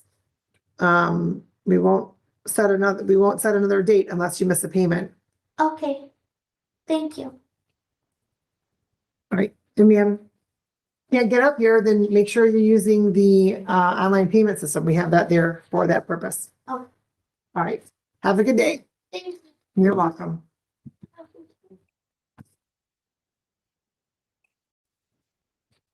We are on the record in the matter of the City of Riverview with Daniel Calipari, 2515886 A and B. Good morning, Your Honor. Mr. Shumpy, appearing on behalf of my client who approaches. All right, insert your name for the record, please. Dan Calipari. Okay, today is the date scheduled for the adjourned pretrial in this matter. And counsel? Yes, Your Honor, my client did provide proof that the bricks have been taken care of. It does appear that the building is up to code. Obviously apologetic that this took a little bit longer, but for the order of course, waiting for the weather to break and it was fixed. So this time, based on that, provided, my understanding of the prosecution is when we would dismiss the case without prejudice.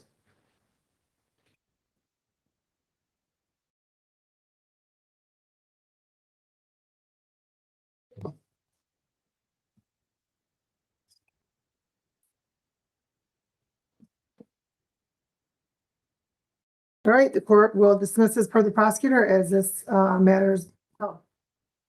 Good luck to you, sir. Have a good day. Thank you, Judge. Thank you.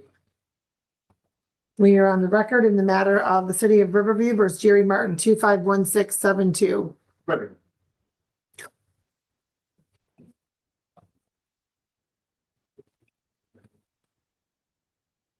Good morning. Good morning, food record, James Sparrow, P 57197 on behalf of Mr. Martin. This is the time and date set for sentencing.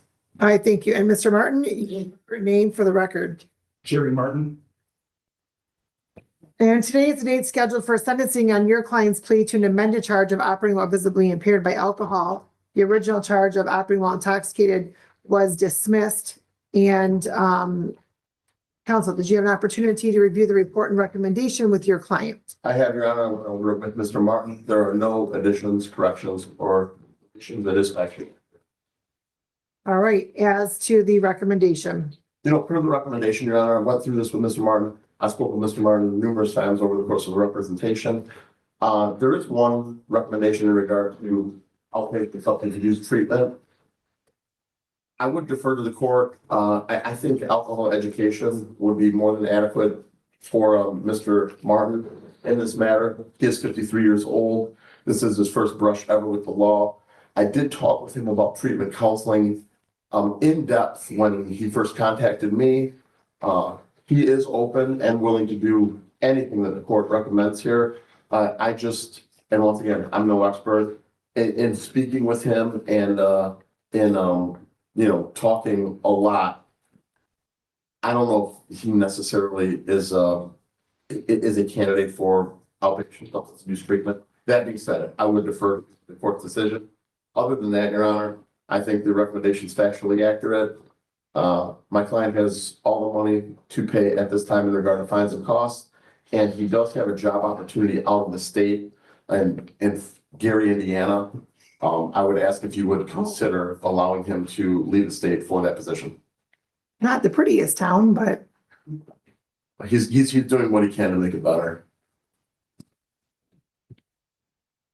okay. I'm going to have MIDC attorney and Mr. Moultrie to please join breakout room 2. All right, sir. And you've been testing randomly, correct? Yes. Correct. And when is the last time that you tested? It's been one now. And when is it that you're anticipated to relocate to Gary, Indiana? Not till the end of the month, Your Honor. And he would, we've already discussed this, he would find a testing facility there if you allow it. MIDC attorney, please hit join for breakout room 2.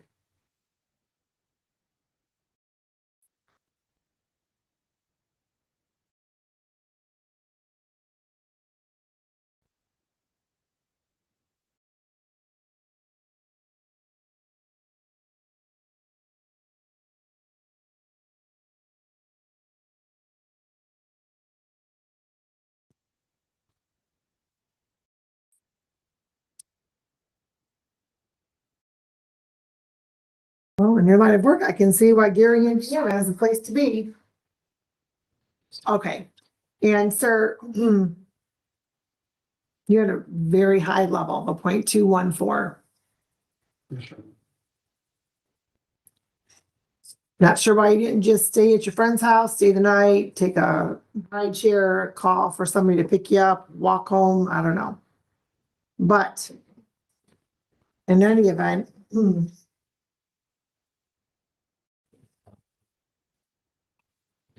where did your friend live whose home you were at? Okay.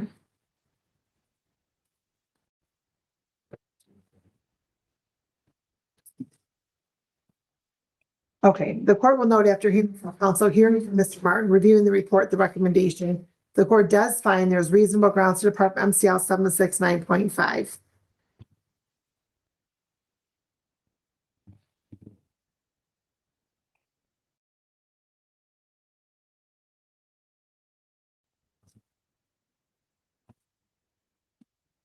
The court also finds the following sentence to be in the best interest of justice, to be reasonable and proportionate to the seriousness of the matter, taking into account the circumstances surrounding Mr. Martin and the legislative guidelines. The court's going to order 12 months probation. You're eligible for early discharge. The court will go over that shortly. You violate any criminal law of any unit of government. You're not to leave the state without the consent of this court. Sir, the court will grant you permission to relocate to Gary, Indiana. Just make sure you're submitting proof to your probation officer, okay?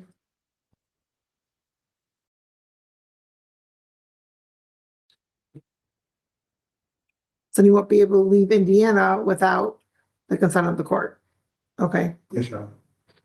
I don't know if your work will take you outside of Gary or not, but if it does, just communicate with your probation officer. You are to report truthfully to your probation officer as often as your probation officer may require, in person, writing, or virtually. You're to notify your probation officer immediately when you change an address or employment status. You're not to possess or consume any alcohol or drugs unless prescribed. You'll continue with your random testing. The rehabilitative goal for that condition is so the court can monitor your progress in maintaining abstinence and sobriety. Now, obviously, you have to locate a testing facility down there that is in compliance with what the tests are up this way. The court heard what you indicated, counsel, regarding the outpatient counseling, and that was recommended based upon the needs assessment that was completed by your client, and then that was a recommendation as a result of that. However, the court is going to not order outpatient counseling. The court's going to order you to participate in the chemical awareness program. The rehabilitative goal for that condition, sir, so that you can further understand some of the dangers of any substance use and alcohol use, and just understand those effects a bit better and make some different choices. The court's going to also order you to participate in the MAD Victim Impact Panel. The rehabilitative goal for that condition, sir, so that you can further understand the dangers of driving while under the influence and the consequences of such behavior. Do you have any questions, sir? No, you're good. Okay. The court's going to order a $300 fine, $100 screening assessment fee, $600 supervision oversight fee. That's $50 a month at 12 months. And since you're eligible for early discharge, up to half of it could be waived. $300 for the cost of prosecution, crime victim assessment fee of $75, justice system assessment fee of $50, chemical awareness program of $75. It's a total of $1,500. Keeping in mind that up to $300 could be waived. That's a balance of $1,200. You did post a bond of $100. So you have $1,100 you're paying today? Yes, sir. Okay.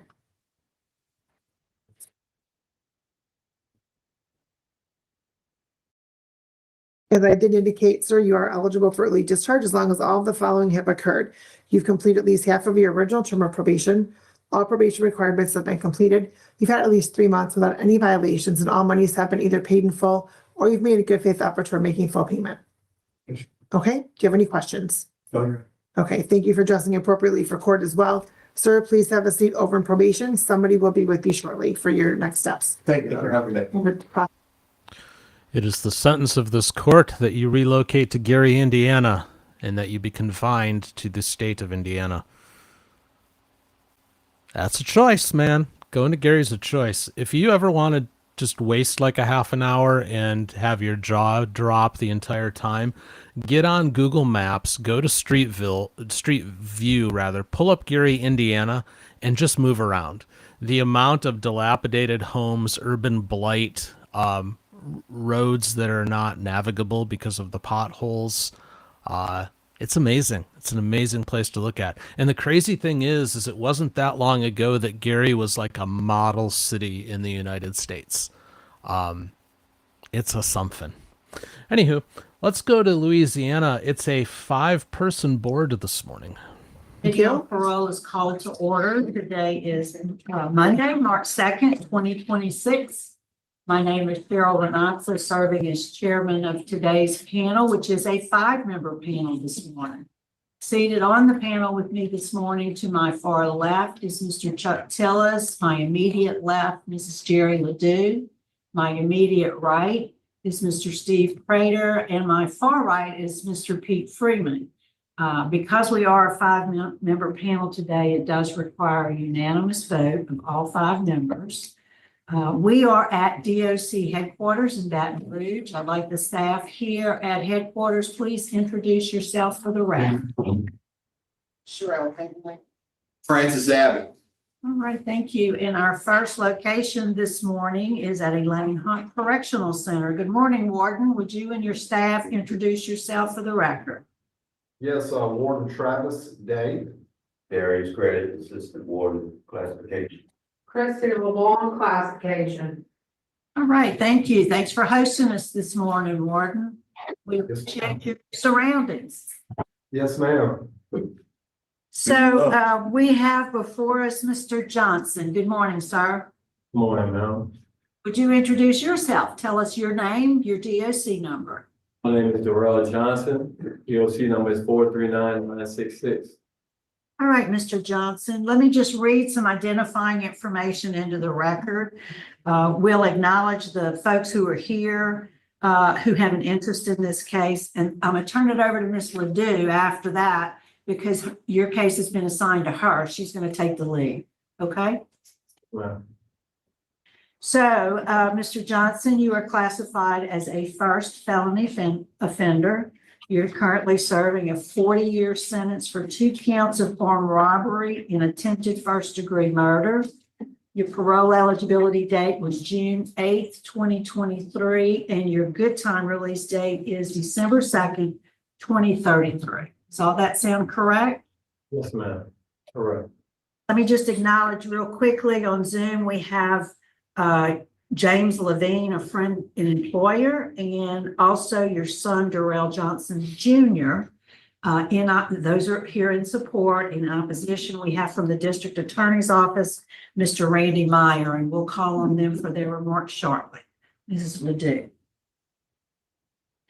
Okay, Mr. Johnson, we traditionally ask someone, and I hope you're prepared to answer, what is it that caused you to be incarcerated, and why do you think that today would be a good time to consider early release for you?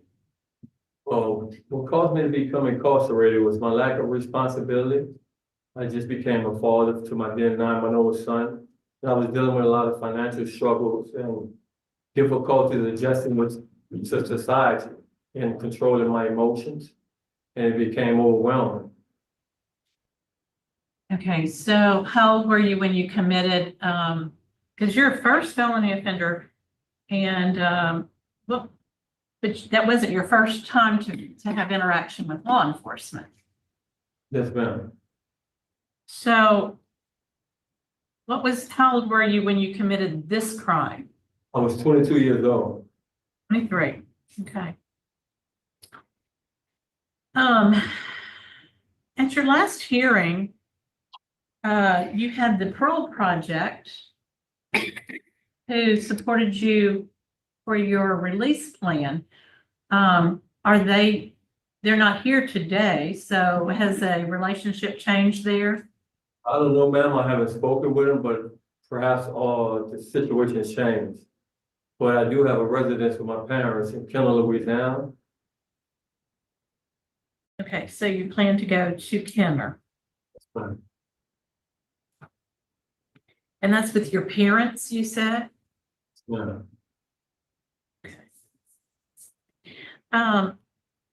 Looking at your report in terms of your rehabilitative programming, you've done a significant amount of work.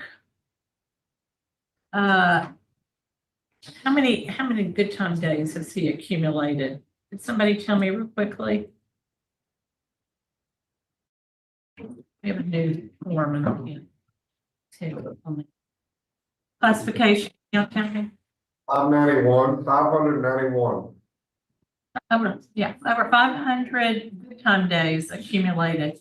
That's significant. So you got your bachelor's degree, see that. You have a welding trade. What was the most impactful class that you took? The most impactful class for me was victim impact, I have to say, because it actually showed me, it gave me enlightenment and helped me understand the victim's point of view and what they had to go through when I committed my offense. And I deeply regret making a poor decision because I didn't know the impact that it would have on others and also myself as well. Didn't think down the road very far, huh?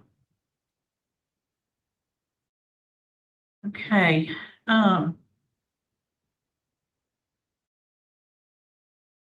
You haven't had a write-up since 2018, is that correct? No. That's correct. Okay.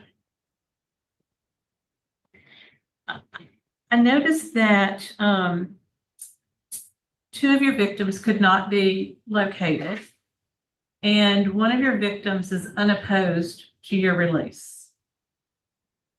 And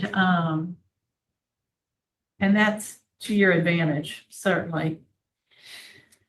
I don't have any further questions. I reviewed your file very carefully. You had your pre-release, you have your GED and welding trade, you have substance abuse, living in balance, anger management, you've got your degree, bachelor's degree. I mean, I think you've done notable work. Warden, what would you have to say about this offender? I know it's probably one of your first times to see him, but looking over it, do you have any comments? Well, so he and I, we met last week, went through his file and as with you, realized that he has taken a bunch of classes and, did a lot of work on that aspect. Reviewing his disciplinary record, I did also, recognize that he did have some issues early on in the correctional system, but, you know, it looks like since 2018, he's made a turn. Currently, he is a trustee here and goes out to work every day. So right now, it looks like he has his head screwed on and he's a model inmate at the moment. Thank you, Warden, for that input. Do my colleagues have any questions? I don't have any. How long have you actually served on this sentence? 25 years, sir. I have no question. I'm prepared.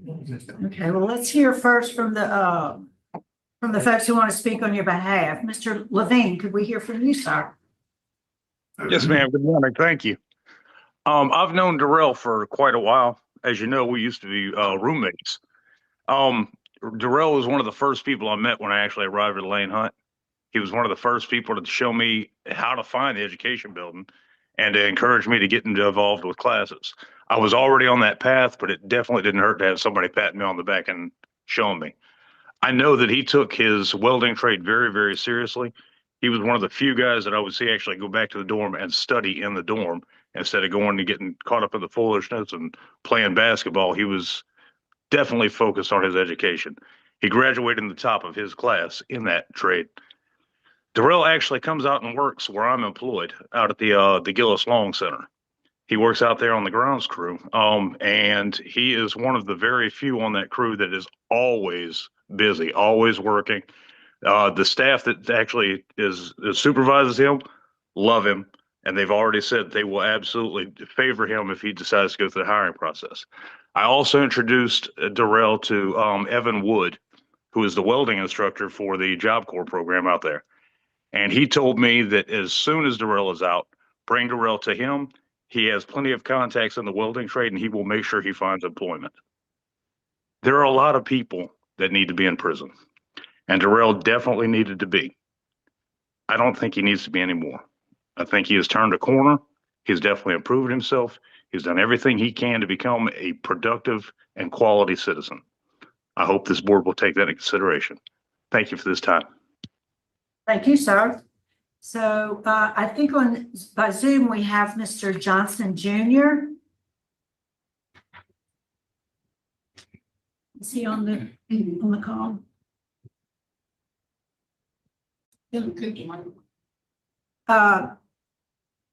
Darrell, can you unmute your mic on your phone?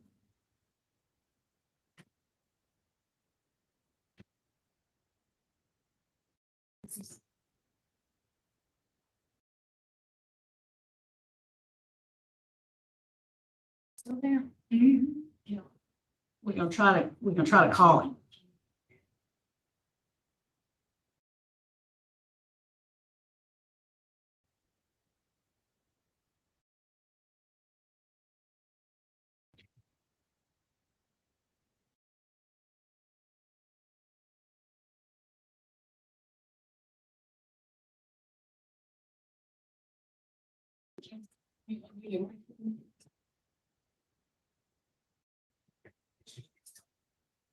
We can do it on the phone.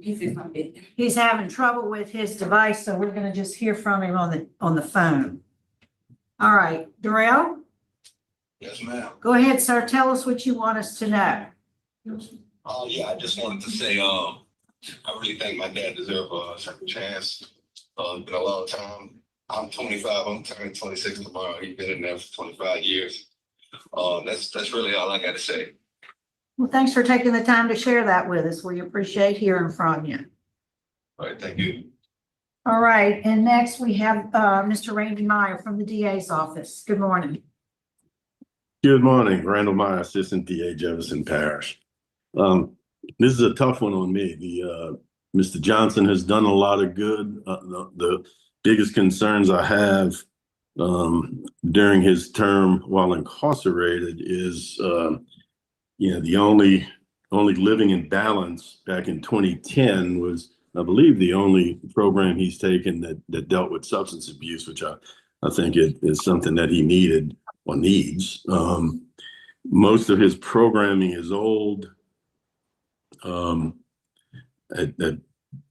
His disciplinary record has gotten much better in recent years. I think it's since 2018, I believe, since he's had his last write-up. The biggest issue I have is the fact that he was shooting at police officers, and I'm having a hard time reconciling what he has accomplished in the crime that he committed against police officers, and the fact that one of those officers has no opposition.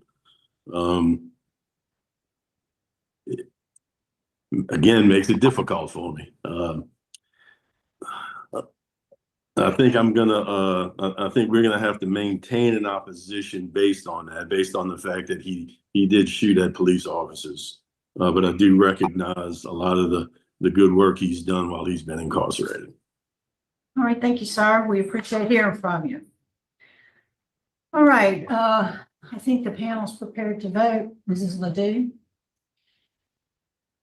Mr. Johnson, I don't know what age your parents are. I hope that they're prepared for your arrival if you're released.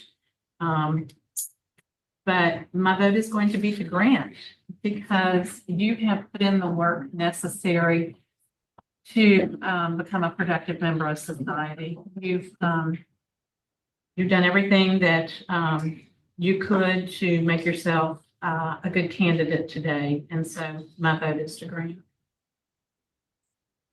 Mr. Tillis? My vote also is to grant. Mr. Prater? It's like the DA there is a tough one for me, from my background in law enforcement, but in reviewing your file and the fact that you spent 25 years in jail already, and you got, you're 47 years old, you were a young man when it occurred, I'll concur with the votes thus far cast and say that you deserve a chance from your conduct since you've been incarcerated. Mr. Freeman. I voted against you last time, but, no more write-ups since that hearing. My vote today is gonna be to grant. But I do, when you get out, I do want a substance abuse evaluation and follow any recommended treatment. Thank you. And, Mr. Johnson, based on what I see in the record, the remarks by the warden, the support that you have, my vote today also is to grant with the same special conditions. So you've been granted parole today. Good luck. Thank you, I appreciate it. Approved. There you go. So I want to show you guys something. I'm going to go to Judge Boyd's court, though we're not actually going to stay there because there's nothing going on. But you'll notice that Judge has a different look this morning. She has no robe. Now, I don't know if her order from the robatorium is like running late or what. I honestly don't know. But I will point out that judges are not required in the state of Texas to wear a robe. That having been said, I wasn't going to stay here, but somebody just came up. Oh, no, she muted. Never mind. But interesting. In all the hours that I have watched Judge Boyd, I have never seen her without her robe. So I don't know if this is a one-off or she's decided that she doesn't want to wear one anymore. I guess we'll see. Stay in Texas, Judge Stevens. Okay, we now call 24 CR 2451, the state of Texas versus Ronald Barlow. That is you, sir. Present with Mr. Turkey, your attorney and the state's attorney. There is a motion to revoke probation that's been filed in this case. And does the defendant waive a formal reading of this? Can we proceed in summary? Yes, Judge. And please, sir, raise your right hand. Do you solemnly swear or affirm any statement you make during this hearing shall be the truth, the whole truth, and nothing but the truth, so help you God? Yes, sir. In summary, it states that on April 14th, 2025, in this court, you were sentenced to 2 years in the state jail. That was suspended. You were placed on regular probation for 5 years for theft of, it looks like aluminum, bronze material, metals, a state jail felony. Do you understand? Is all of that true and correct? Allegation 1 states you failed to report to the Jefferson County Probation Office on or about April 14th, 2025 in violation of condition 4 of your probation order. Is that true or not true? Are you pleading true to that voluntarily and because it is true as it is alleged? Yes. You understand that a knowing and voluntarily made plea of true to one or more violations of probation, that's enough to grant a motion to revoke probation. Your probation can now be revoked and you can be sentenced to no less than 180 days up to 2 years in the state jail. Knowing all of that, do you insist on telling the truth today? Yes, sir. I find you are pleading true voluntarily. You understand and appreciate the consequences of pleading true from probation. Were you his officer? Yes. Okay. All right. Was he an absconder? On April 14th, is that the only time he missed? Or He never reported to probation. from the outset of being placed on probation? Yes, sir. So, okay, so you were placed on probation on April 14th. You failed to report on that day and never reported until he was arrested? Yes, sir. When was he arrested? That's okay. I mean, well, a year later, a year and a half later, what, a long time? I think it was late last year, if I'm not mistaken.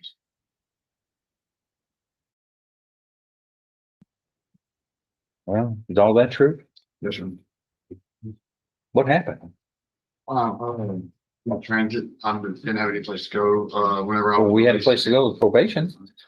Yes, sir. And, after 5 o'clock, if I didn't report and then it just, or, Yeah, a lot of people are unable to perform some of the conditions of probation, but reporting is 100% necessary. If you don't report, you're not on probation. We don't have any supervision over it, as you know. I mean, that's everything. All right. Well, most important. Do you understand the consequences of pleading truth? All right. I find you are pleading true to this allegation voluntarily, knowingly, intelligently, and because it is true. There's an agreement that's been reached where your probation would be revoked and you would be sentenced to 18 months in the state jail, given credit for all time you have served in accordance with this. Is that your understanding of the plan? Yes, Your Honor. If I follow this agreement, you have no right of appeal of your case. Do you understand? Yes, Your Honor. I'm going to show you here what's marked as States Exhibit 1. Did you sign that document voluntarily? Understand it? Discuss it with your attorney? Or the contents true and correct? States Exhibit 1 tendered into No objection. without objection. Admitted. This states that you are waiving all rights of appeal. If I follow this agreement, I intend to do that. States Exhibit 1, part of the record. Pre-sentence report is waived on this? Yes, Judge. Okay.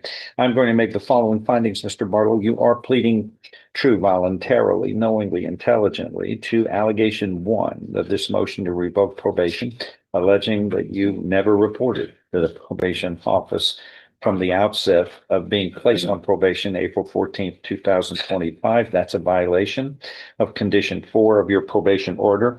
Thus, your probation is hereby revoked, as I find that true by a preponderance of the evidence or greater.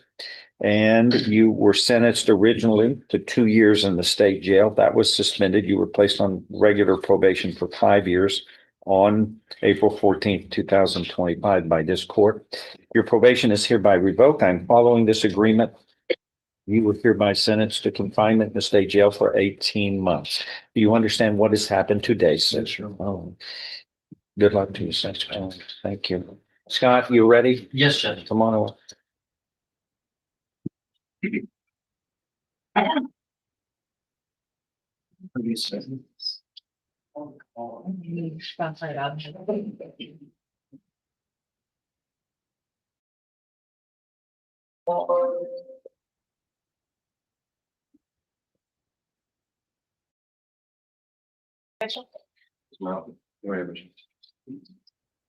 And it's your right to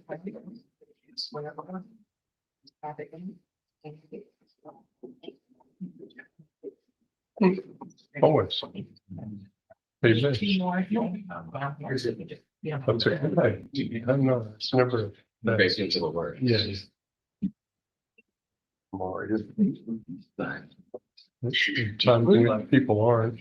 Just check.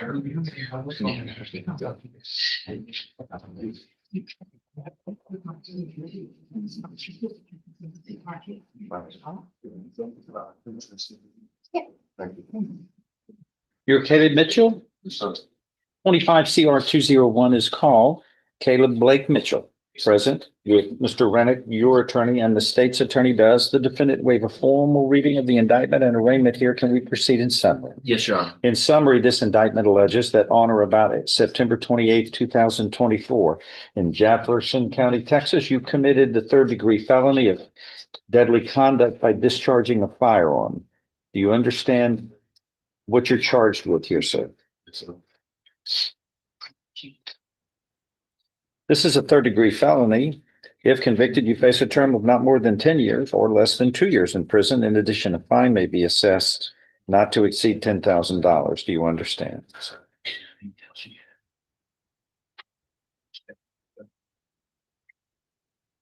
An agreement's been reached where you would be pleading guilty and placed on deferred or unadjudicated probation, which can be up to 10 years in length. Fine $500. There would be terms and conditions of probation, which are normal and customary for this type of offense. Do you understand the plan here? Yes, Your Honor. If I follow this agreement, you have no right of appeal of your case. Do you understand? Yes, Your Honor. How do you plead to this, sir? Guilty or not guilty? Guilty. Are you pleading guilty voluntarily and because you are guilty? I show you what's marked as State's Exhibit 1, sir. Did you sign that document voluntarily? Understand it, discuss it with your attorney? Are the contents all true and correct? Yes, sir. State's Exhibit 1 is tendered into evidence. No objection, Your Honor. Without objection, it's submitted. Among other things, this states you are mentally competent to enter your guilty plea as freely and voluntarily made. You know what you've been charged with. The indictment's been read to you. You've read it. You were guilty of the crime charged in any lesser included offenses. You are giving up your rights to a jury trial and the rights to the appearance, confrontation, cross-examination of witnesses. Totally satisfied with the representation provided by your lawyer. All true, so help you God. State's Exhibit 1, part of the record for all purposes. Pre-sentence report is waived. Yes, Your Honor. Your Honor, I'm going to join in the request for 5 years. This, based on his lack of criminal history and the charges, I think it's appropriate. I can shorten it to 1/3 in all cases. Yes, sure.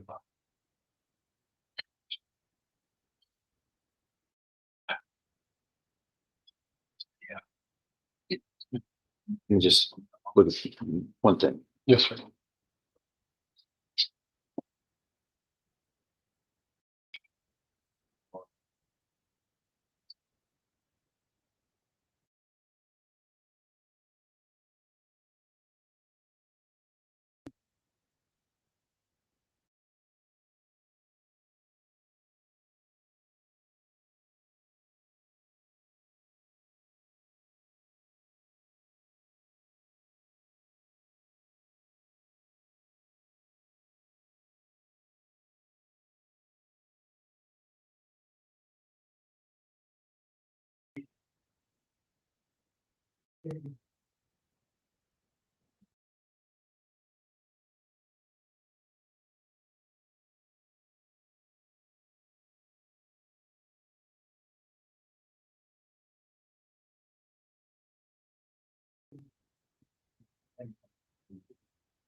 Okay.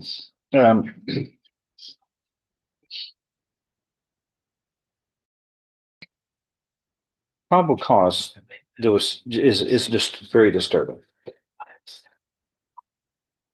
So Beaumont Police were dispatched to an set of apartments on Sweet Gum Lane here in Beaumont. And a white male is apparently kicking in the front door of an apartment in an attempt to burglarize it, states.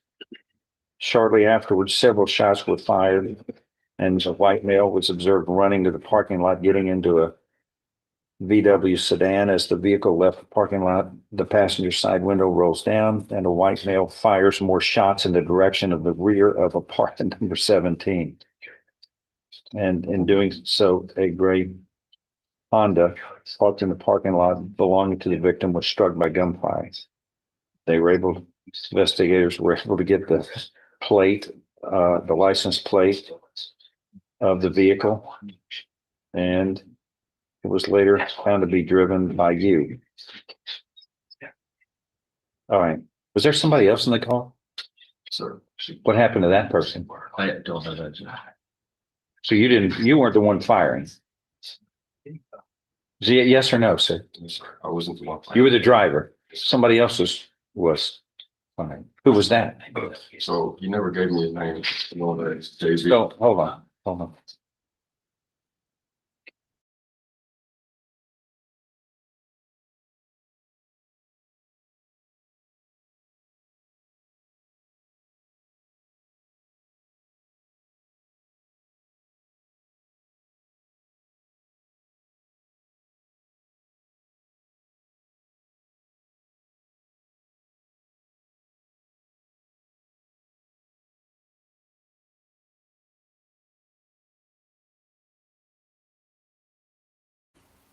Okay, well, Judge muted. I hate when he does that because I'd like to hear what he has to say. But we are a couple minutes in the Wayback Machine, so let me bump this forward, see if we can continue. Placed on probation for 10 years do well, I will short it to 1/3 of that. There will be terms and conditions of probation which you must follow. Make sure you do, as I am deferring any finding of guilt and placing you on deferred or unadjudicated probation. There's something about this that just doesn't make sense. You're saying there was no other person? Or you're saying there was another person? In my car? Yes, Yes, sir. but you don't know, that person is in your vehicle, but you don't know where he lives. You don't know where to find him. I think he stays between people. I didn't know too much about him. I really shouldn't. Well, how did he find his way into your vehicle So he was just during a shooting? He was with me whenever we were driving around. We were planning to go to the studio, song later that day. But I do accept responsibility for being there. Well, you're gonna have to also, accept responsibility for being forthright and complete in what you know about this, that to authorities or to the probation office, so that everybody involved who might be responsible for something deadly conduct, a serious case like this, is held accountable. If there is someone else, like you say. So, Well, we'll see. All right. Thank you, Judge. Anything else? See the probation officer.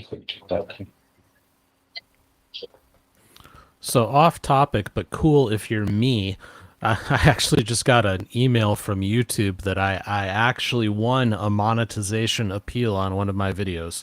That never happens. So today is my day. Ashley, maybe mark that on the calendar because I don't know when I'll ever see that again. Let's go to Michigan. We'll say good morning to Judge Middleton. Versus Kyle Michael Wellington. Is that you, sir? Yes, Your Honor. Here with your lawyer, Mr. Paul Gibson, also.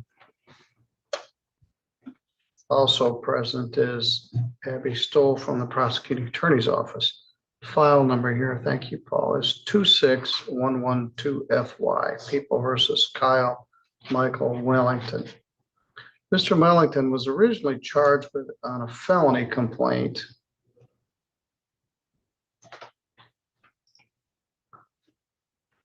that alleged in January, the 11th and the 21st of January 2026 in the city of Three Rivers, that he did assault Amanda Lee Maston, aggravated assault, as a second offense, which makes it a felony punishable by up to 5 years imprisonment. The defendant pled 2 counts of domestic violence.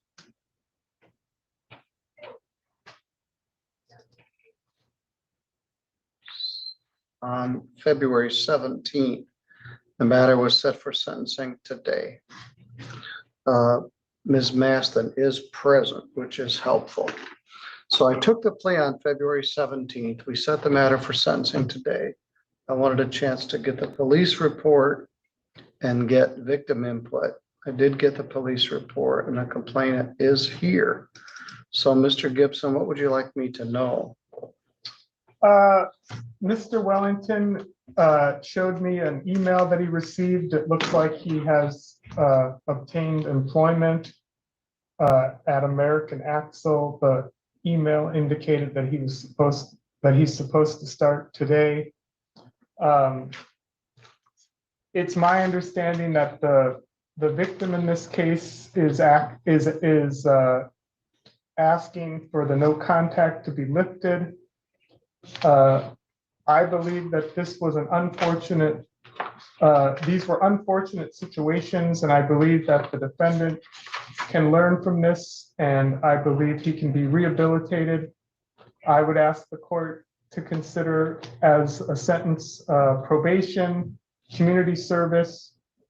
If there's jail time, I would ask the court to consider work release to allow the defendant to work to start his new job, or to consider weekends that would allow him to work.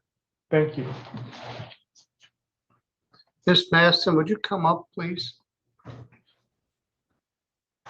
Thank you for being here.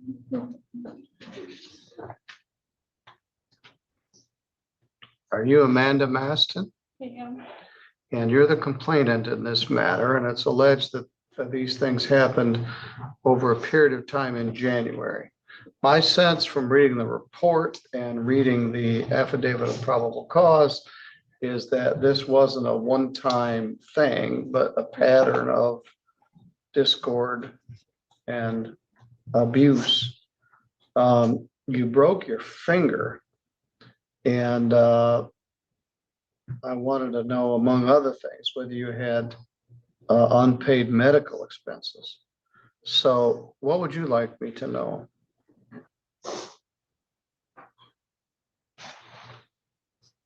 Sorry.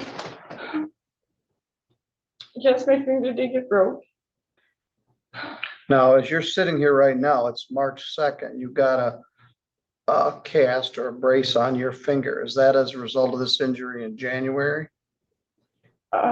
They had to put a pin in my finger last Wednesday. Had they not put the pin in, the tip of my finger would not extend straight, and I wouldn't be able to use the tip of my finger. And I work a lot, so I need my hands to work. Okay. Go ahead. The way that the report is written from the officer, it's not accurate. There's flaws in it. Like, I need him home. Like, I understand, like, everybody makes mistakes in their life, but like, it was partially my fault too. But like, I can't shower, I'm not supposed to drive. Like, I need him home. Because of the injury to your hand? You can't shower because of that? But I can't get it wet at all. So Can't you like, put a bag over it or something? yes, but like, I still need some help. Like, Okay. I still have kids to take care of as well. How many kids are in the home? Two. Well, one's 19 and one's 16. And where do you work? Right now, I'm not working. Where did you work? McDonald's. Did you have to take off work as a result of this? No, I worked through it.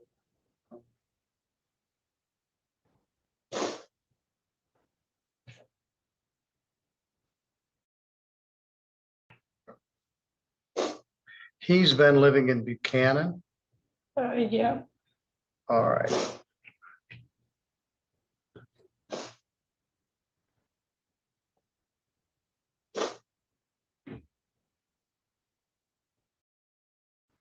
He had some methamphetamine issues in the fairly recent past.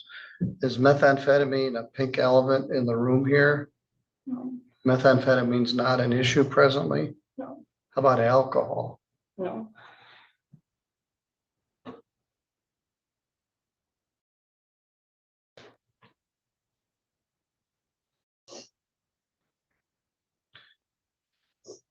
Well, let me read what you told the police, or at least what they put in the report. Amanda Maston was identified verbally and interviewed in the interview room at Three Rivers Police Department. On January 11th, she was in an altercation with Wellington. She was trying to leave for work and asked Wellington for the car keys. He was not being cooperative, and she thought they were in his book bag. She grabbed the bag, and Wellington tried to rip the bag from her, and the force threw her and the book bag to the ground. She explained that her finger was in the loop when he threw the bag, and she did not let go. She landed face first on the porch with the book bag. After she fell, Wellington told her the keys were upstairs by the TV on the counter. Wellington drove her to the hospital in Dowagiac to seek treatment from the injury, so she could not tell the story of what happened. She stated the hand specialist asked further questions about the situation, and that's where the referral came from. She had her medical records and handed them over. She advised that on January 21st, Wellington assaulted her again. She stated that she was sleeping. She woke up to Wellington calling her a liar and a cheater. She believed that if he believed that, he could leave. She was trying to get up and leave the room, and he was not letting her pass. She stated when she tried to move past him, he tackled her onto the bed and pinned her down. She explained that he had a hold of her neck with one hand holding it down and proceeded to show me a bruise under her ear on her neck. The bruise was consistent with a thumbprint. She continued to state that she blacked out after that due to the anxiety of the situation. She felt she could not breathe due to pillows and blankets on the bed, not from being choked. She advised she then noticed a long red mark on her chest that was not there until the incident of the 23rd. She believed that when she blacked out, Wellington must have caused that red mark. Masson advised that the physical assaults are getting more frequent and happening once a week.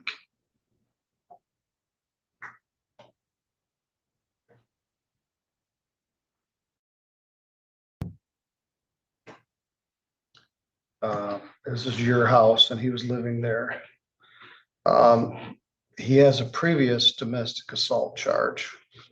And neither of those incidents involve drugs or alcohol.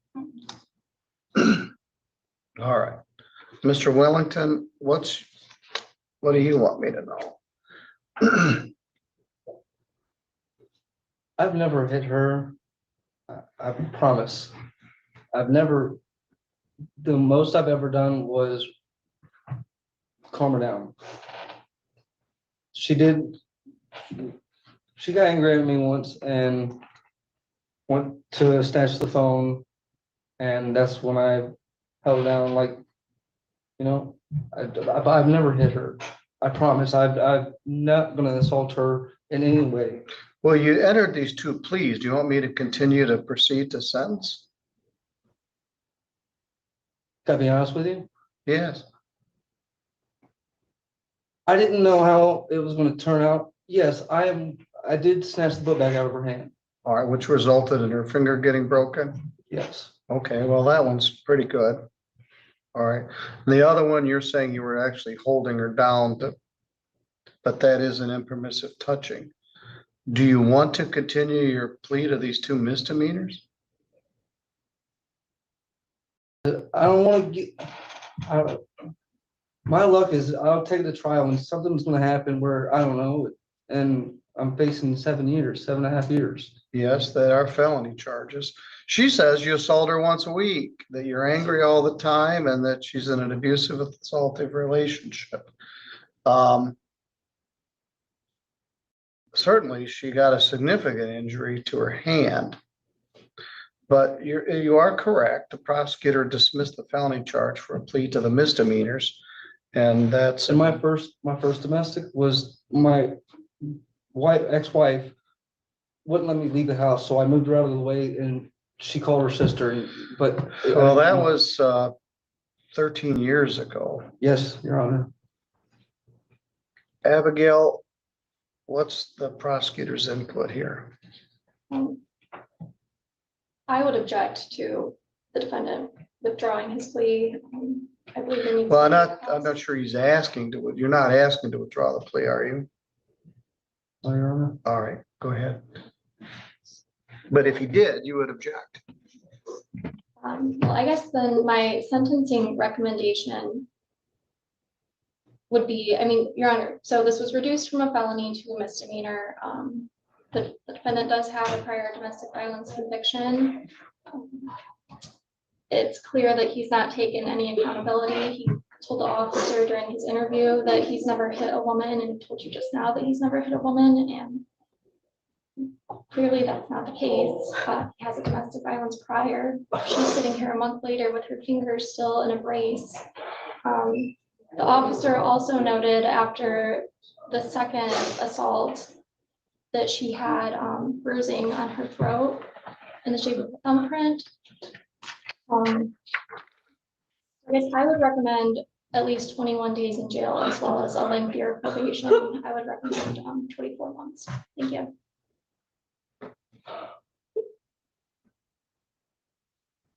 Tell me about your job at American Axle. Is it with PTI, the aftermarket place in there? Quality control. What's it called? Quality. The position is quality inspector. I mean, sorry. She called me Friday or Thursday with the phone. Is this through a temp agency? Oh, I have no idea. I'm not familiar with Well, the, how'd you get hired? Did you apply? I mean, I filled out tons of applications. Okay, I don't know who that email. He showed me on his phone. It's Can I look? it's on his phone. What is it? Says Jessica Beck, AAMTI. I'll be reporting to Zachary Helm.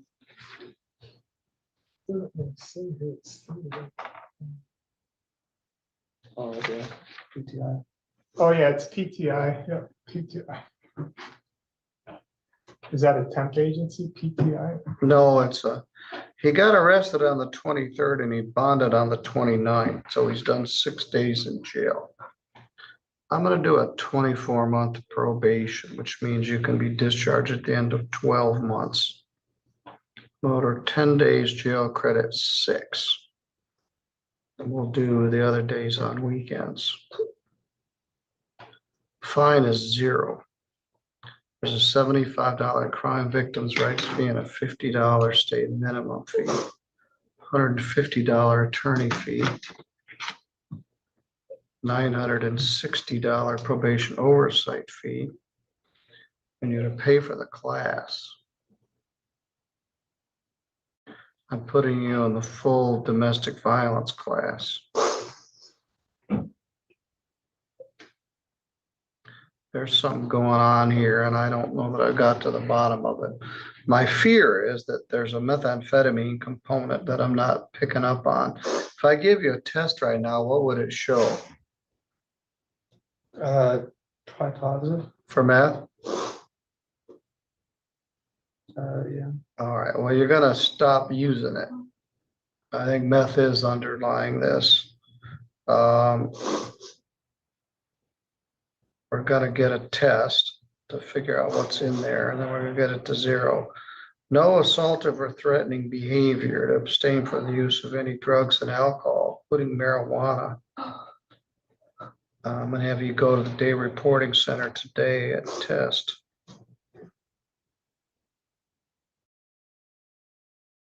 If you're positive for meth or marijuana today, I'm not gonna lock you up. But I want to figure out what your benchmark is.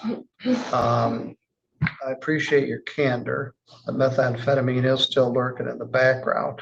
Do you have to take a test, a urine test, a drug test to get hired? I'm not sure. I don't know. We'll find out about that.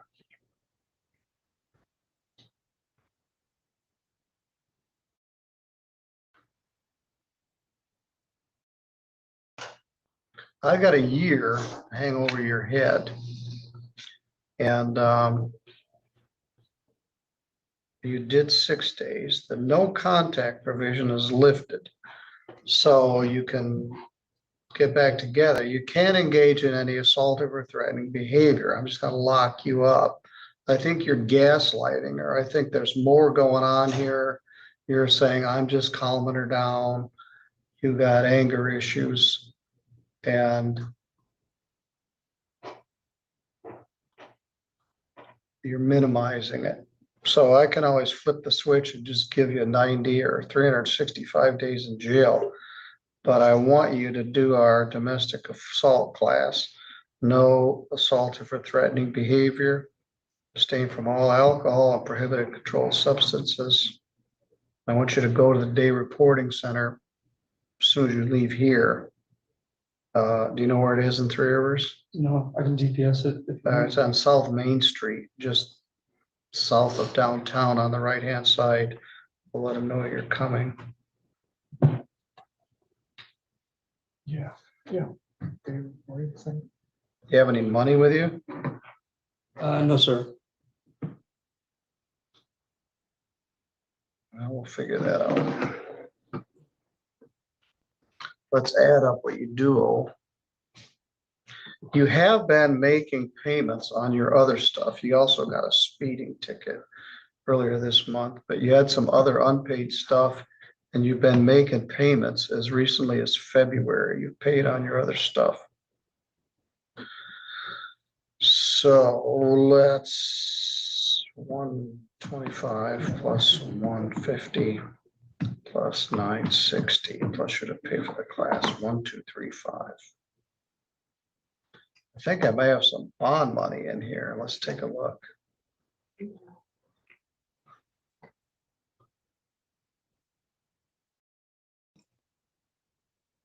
I have $500 of bond.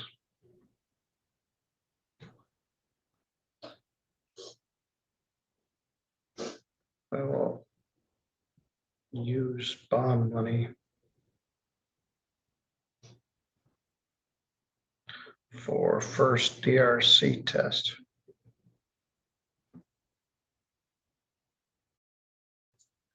So if you do this in 6 months or 12 months, it'll be reduced in half to 480. So take 480 off of that, and you got $500 of bond. So you're not going to owe that much money, but I'm going to save some of this bond money to pay for your first test at the day reporting center. So I want you to go out to the counter. I'll get you started as a probationer. You're allowed to have contact. You're allowed to move back in together. No drugs, no alcohol. And I think you're gaslighting me too. I think you know there's a methamphetamine problem and you were afraid to tell me that. If we can deal with that, maybe we can deal with the rest of it.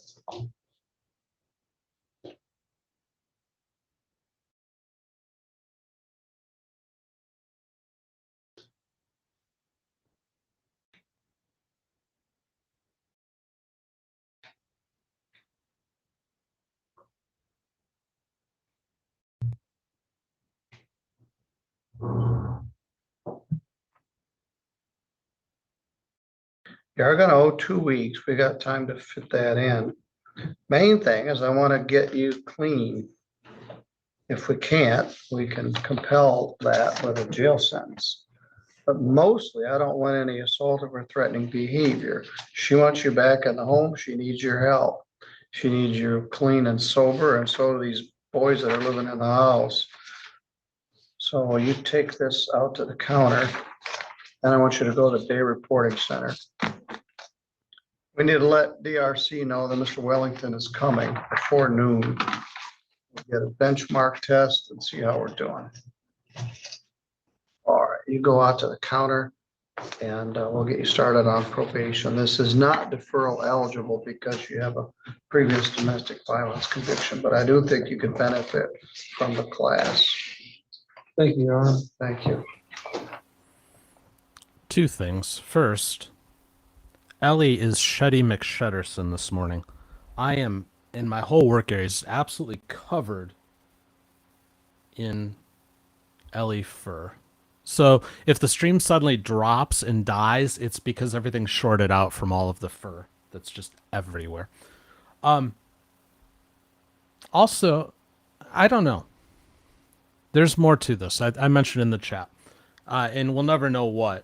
But whenever there's these DV situations, yeah, somebody went too far, and I'm certainly not quote unquote victim blaming, but there's more to it. There always is. Often, I wonder if you have one spouse who just doesn't enjoy poking the bear. Not that it makes it right when the other spouse acts out. These are just two people that shouldn't be together, but there's more to it. I feel it. I could be wrong. We'll never know, but I have questions. I guess we'll put it that way. Let's move on. Let's go back to Judge Manning in Georgia. Check back in with her. The white pig of the township. Let's not, because she just ended her stream. Never mind. We'll stick with Judge Middleton. It's a good day for a drive. The sky is blue. It's awful cold out there, but we can deal with all this blue sky.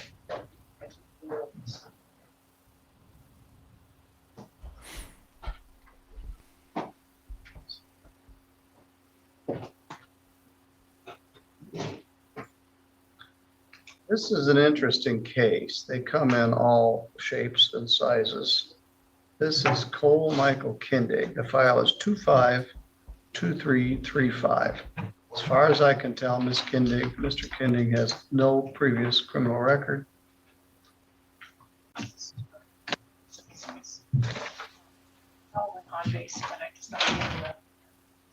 I didn't see this. No, they just. Oh, well, good. Okay, thank you.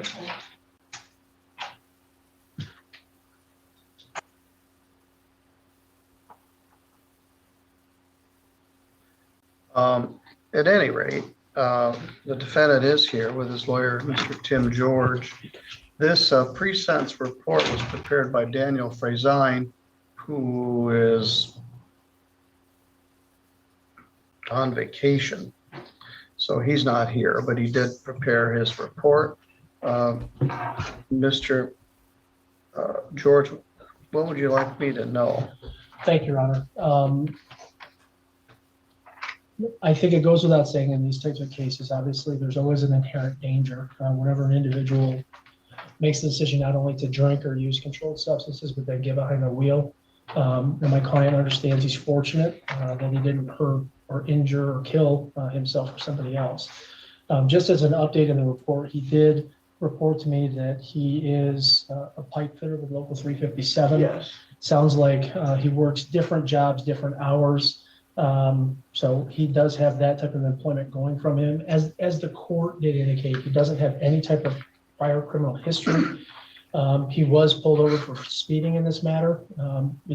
All reports that I have is that he was cooperative with the police and in the investigation. I think the time that he did spend in custody was an eye-opener for him. My client is young, and I think that in reviewing the report, he does realize that he was living a lifestyle that probably wasn't conducive to great choices. At the same time, Your Honor, he did plead to an impaired driving in this case. There's a relatively above the legal limit, but low blood alcohol content. There was not an accident. We would ask the court to consider whether fines and costs and time already served would be appropriate.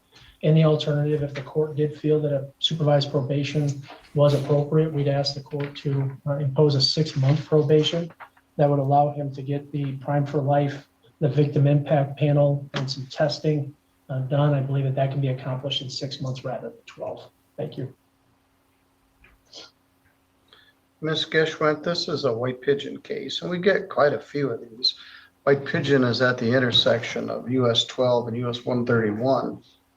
So there are 2 highways that go through there, and we get our share of cases. This one was going down US 12. But my recall, you were coming from Sturgis? I was coming from Elkhart. Elkhart. All right, Ms. Geschwint, what's the village's perspective on this? And the village believes that a period of probation would be appropriate. I do agree with Attorney George that maybe 6 months is more appropriate than 12. As previously indicated, the BAC was rather low.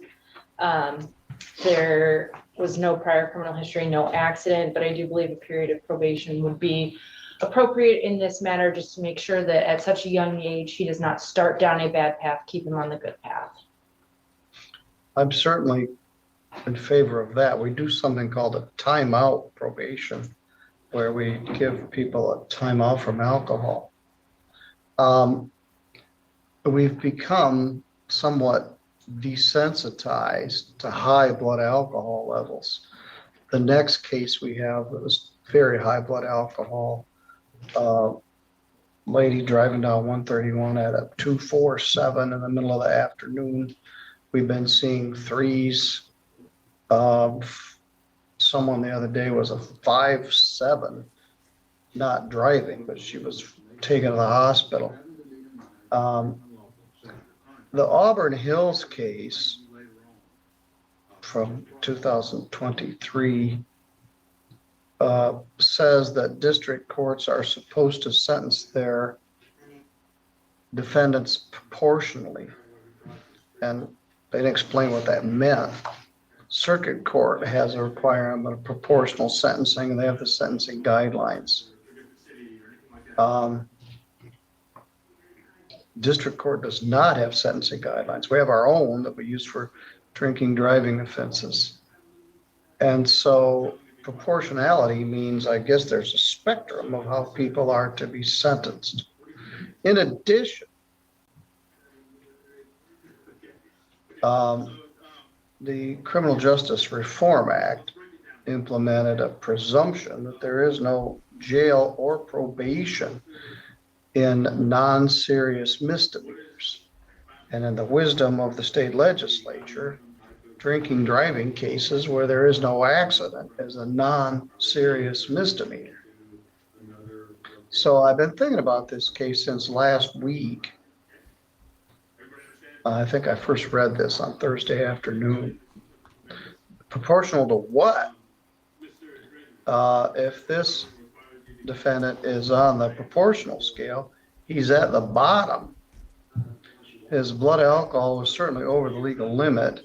His PBT was 104 and the actual test came back at 0.96, which is over the legal limit. But at the very low end of the cases we see, but that's where the desensitized part come in. You're good and drunk at 0.096, shouldn't be operating on a public roadway. You've got no traffic tickets, no criminal record whatsoever.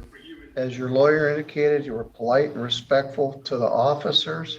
There was no bad driving. You were going 47 and a 35, which is very common right there.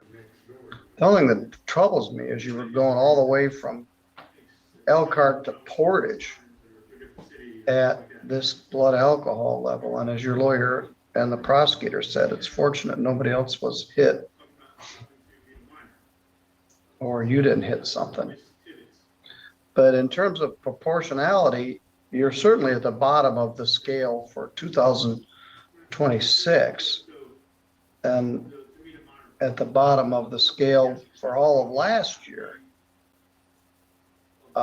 They did give you an impaired. An impaired is given in, I think, a high percentage of the cases. And the legislature says this is a non-serious misdemeanor. So if I gotta be proportional, somebody has to be at the bottom of the proportion.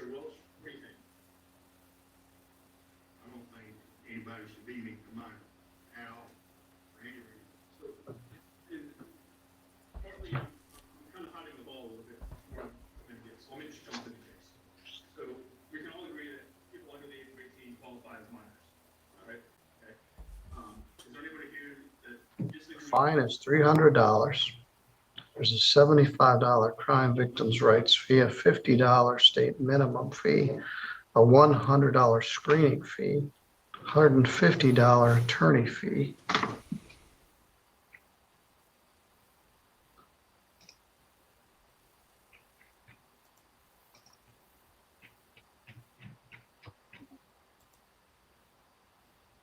Police reimbursement of $120. I'm going to order that you do the victim impact panel, which is $32. Let's add all that up. You got a PR bond, so I don't have any money to apply to this. But when they tell you drinking, driving is expensive, they're right. You've got a good job, so you have the ability to pay this. But 300 plus 125 plus 100 plus 150 plus 120 plus 32 is $827. That's as low as it gets. Let me add this again. 300 plus 125 plus 100 screening fee plus $150 attorney fee, $120 police reimbursement, good for white pigeon for including it, $32, $827. You are to attend the victim impact panel within 6 months. I'm not going to put you on a probation and I'm not going to order any additional jail time. For many, many years, Judge McManus had a theory that everyone should spend 1 day drunk and 1 day sober. So everybody that got convicted of drinking, driving spent at least 2 days in jail. But you can't do that anymore. There's some logic in it.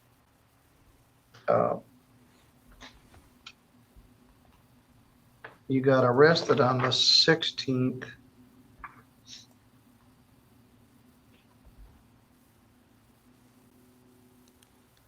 And you bonded on the 17th. So we'll call it 1 day jail credit, 1 day. You owe $827 within 6 months.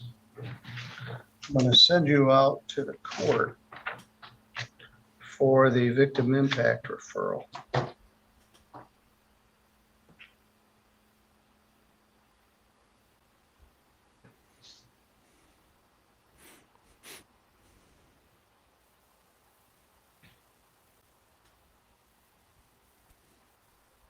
Mr. Kendig, you're the first person in this year that hasn't received a jail sentence as part of their sentence. And I hope what happened already is enough. A high percentage of people that get arrested for drunk driving never come back. It's expensive, it's embarrassing, it's humiliating. And so I don't ever want to do that again. I'm hoping that you're in that percentage.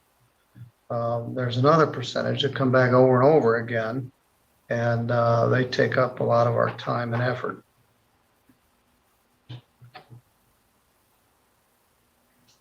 So hopefully this is enough to make you realize you can't try to get from Elkhart to Kalamazoo after drinking a bunch of alcohol. There's a high likelihood that an accident may have occurred. We'll never know.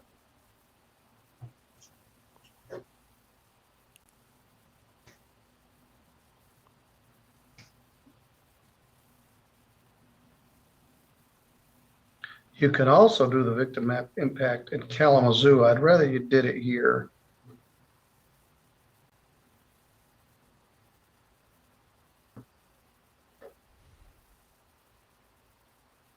Give you the envelope regarding the fine.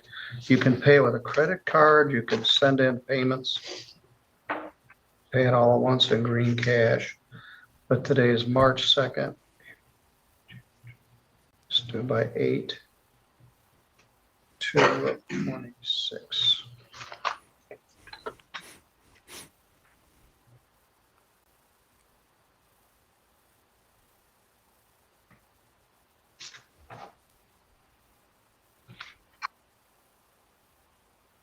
All right, give you that.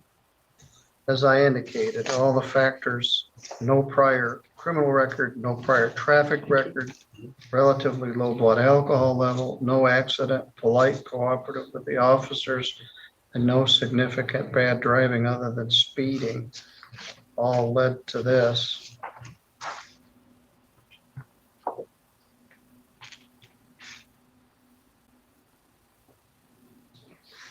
All right, you take this out to the counter and they'll give you some information about the victim impact panel when it is.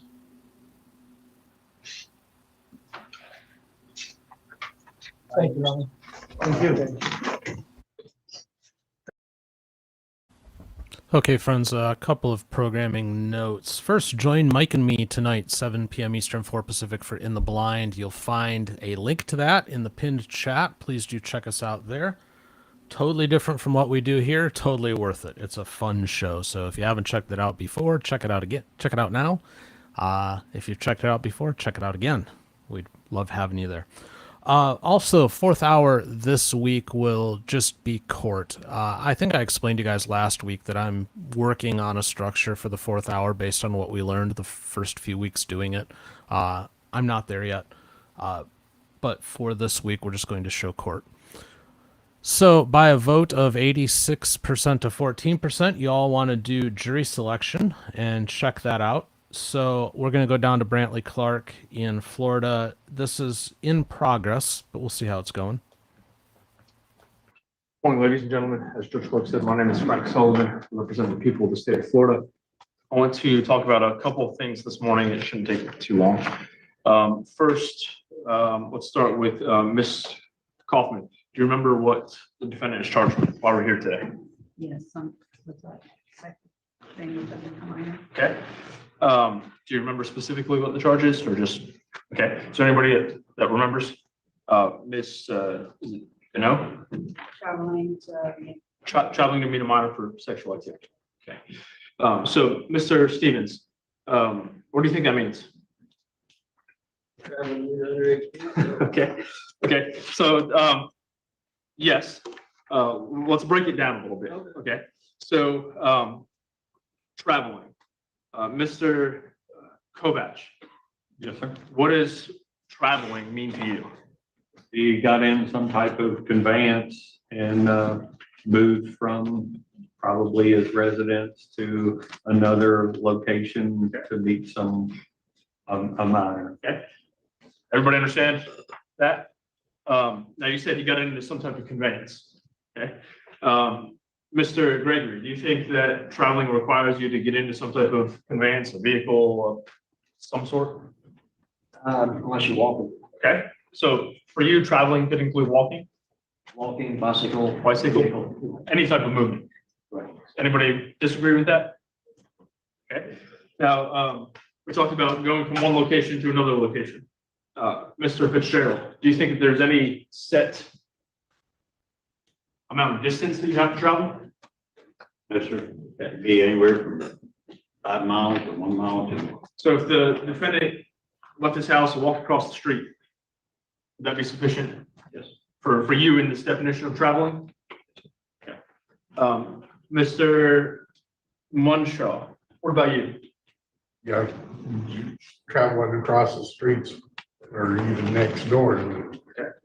Does anybody disagree with that?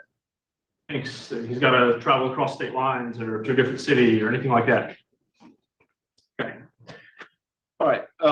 Now, talking about traveling to meet a minor. So let's focus on that part. Miss Tibbetts, what do you think about that? What are your thoughts? About traveling? So to meet a minor part, does the person that he has to go meet have to be of a certain age to you? So the defendant's charged with traveling to meet a minor. Okay, so we're talking about the middle part of the charge.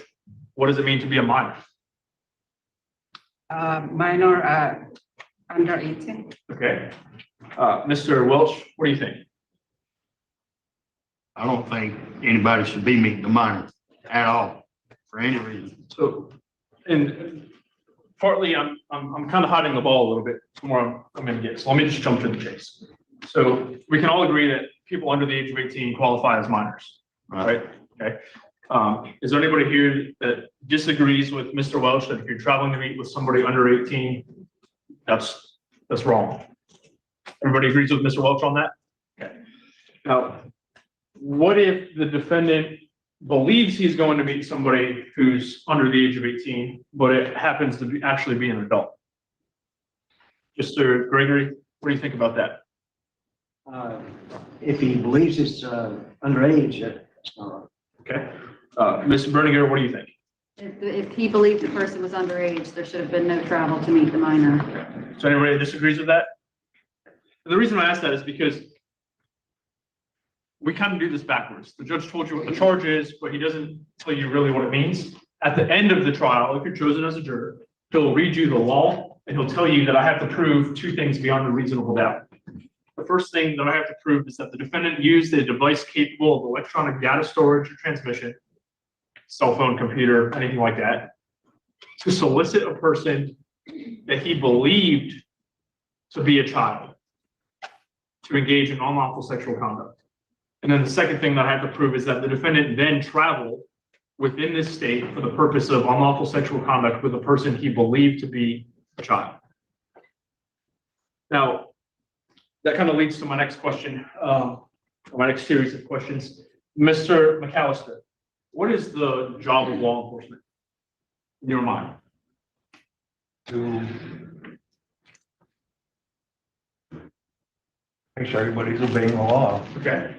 Now, in doing so, Ms. Smith, do you think law enforcement should wait till a crime has been committed, or should they try to prevent a crime from being committed to begin with?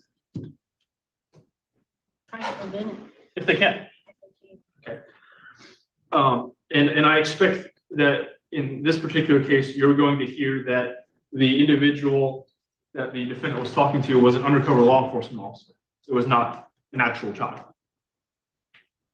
Now, some of those other questions I asked, do they kind of make sense a little bit? Going back to that, does everybody agree that as long as he believes he's talking to a child, even though it's an undercover law enforcement officer, still qualifies for this offense? Does anybody disagree with that? Now, Ms. Kaufman, what type of evidence would you expect to hear in a case like this? Communication through text Sure. or email. You'd like to see the messages? I would like to see the messages. Okay. Let's see, Mr. Welch, what about you? Yeah, I'd have to see some messages. Fair to say that that's probably the majority of the evidence in a case like this? Is there anybody here who can think of anything else they'd want to see? Recordings. Recordings? What type of recordings? Recordings of cell phone. Okay, so if the conversation was just done over email or text message and there were no phone calls made, would you expect there to still be recordings? Depends, undercover drops, you know. Okay. If That's submitted, that's allowed. Okay, so let's say a police officer took the stand and they said, you know, we communicated over a computer and I never spoke to him on the phone. The fact that there are no recordings, is that something that would bother you? No.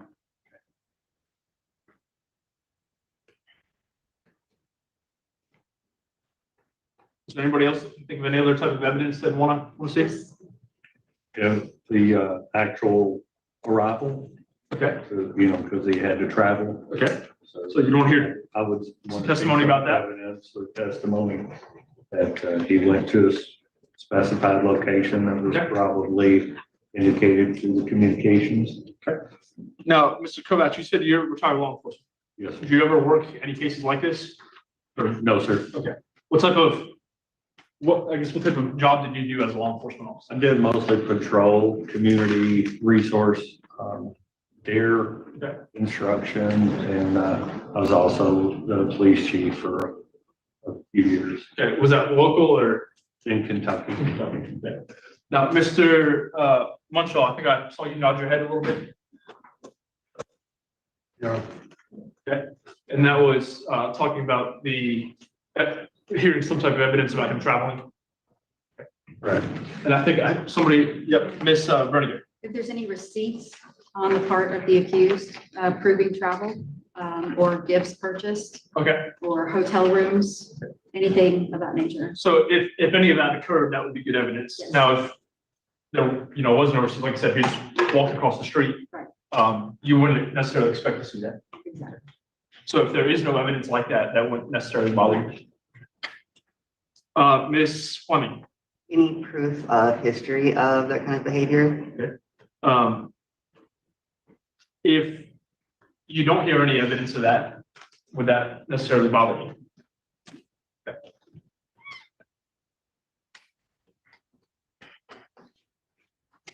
Now, Mr. Kovacs, I'm going to pick on you one more time here for my last question, because you are a retired law enforcement officer. Would you say that you're a perfect person? A perfect person? Oh, no. No, you're a human just like the rest of us, right? That goes for every law enforcement officer, right? Yes. They're all humans. They're not perfect. One of the instructions the judge is going to give you is that you are to treat a law enforcement officer's testimony just like you would anybody else.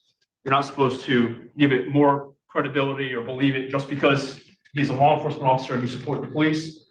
But on the other hand, you're not supposed to just discredit it because you don't like the cops. Treat it just like any other witness. Is there anybody here that thinks they cannot follow that instruction? All right, that's all the questions I have. Thank you. Mr. Shep, whenever you're ready. Thank you, Your Honor. This court counsel. Morning. My name is Rusty Shepherd, along with Kathy Hooper. We represent Jim Stahl.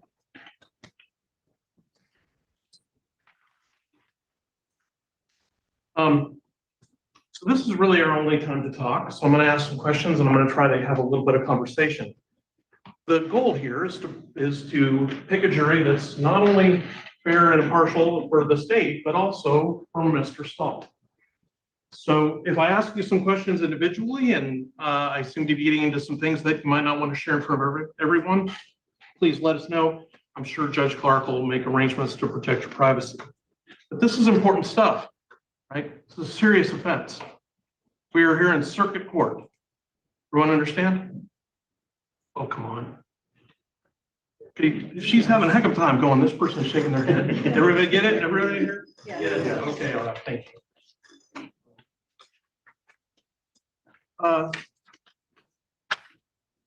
What are your thoughts about police posing as someone online? Do you have any thoughts of that? Should it happen? Should it not happen? What do you think? Should there be rules to it? It helps catch people that need to be caught doing things they shouldn't do. Sure, okay, all right, certainly, thank you. What else? Should there be rules to this? Should it be, should there be guidelines to it? Sir? I'm sure there's guidelines to it, but they have to follow.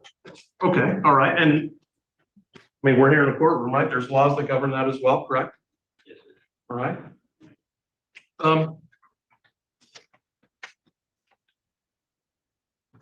Does it matter where the idea for a crime starts?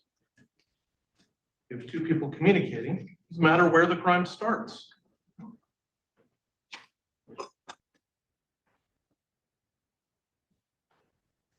Mr. Strickland, you're shaking your head no. No, Tell us, sir. I feel that, person has to have forethought. When. Sure, a predisposition to Yes, commit the sir. crime? Yes, Okay. sir. And, the person always has the right to say no on the other end. Okay. So how do we show predisposition? By bringing it up.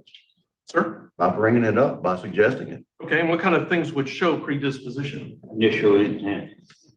Intent, right? So again, but how do we show that intent? First part of probably suggesting what the person is wanting to do or not to. What they're gonna do and not do. Okay, so, but that is the question, right? How do we do that? I mean, one of the things Mr. Sullivan said is, hey, listen, we've got this situation where, crimes are prevented before they occur.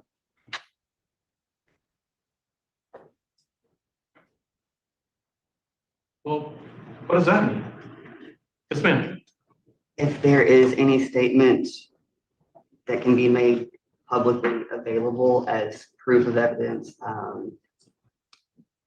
that the person being prosecuted is or has stated to you what their intentions may have been at the beginning of that interaction with the undercover. So what if that's not introduced by the defendant in the case? What if the crime is introduced by law enforcement?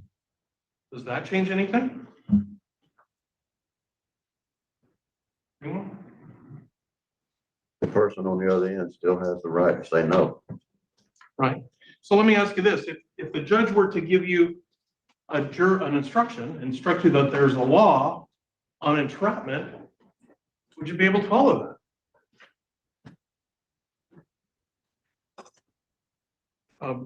Mr. Strickland, shaking your head no. Everyone should know the difference between right and wrong. Yes, sir. Agree there. Question to you is if the judge were to instruct you on what entrapment is, would you be able to follow that law? I would be going against my conscience if I did, if I knew that the judge's instructions were unlawful. Okay, all right. On the first roll, what do you all think about that? What do you think about that? I would like to know intent. Intent? His intention contacting somebody knowing they're a minor. That's And we can't get into the facts of the case. We don't get to pre-try the case, right? So, I mean, that's one of the rules of jury selection. Okay? Like, we can't get too far in there. I'm trying to figure out how to phrase this without doing that, and I don't know that I can. But my question is, again, maybe said this way, and I'll ask this question again. What if it's a law enforcement officer that introduces the idea of the crime? I'm okay with you doing that. Okay, so if the judge were to give you, and I'll ask this, well, okay, you, on the front row, y'all agree with Ms. Kaufman? Yes, no, maybe so. Who agrees with Ms. Kaufman? Show of hands. Okay, all of y'all? Okay, so if the judge were to give you an instruction on entrapment, would you be able to follow that law?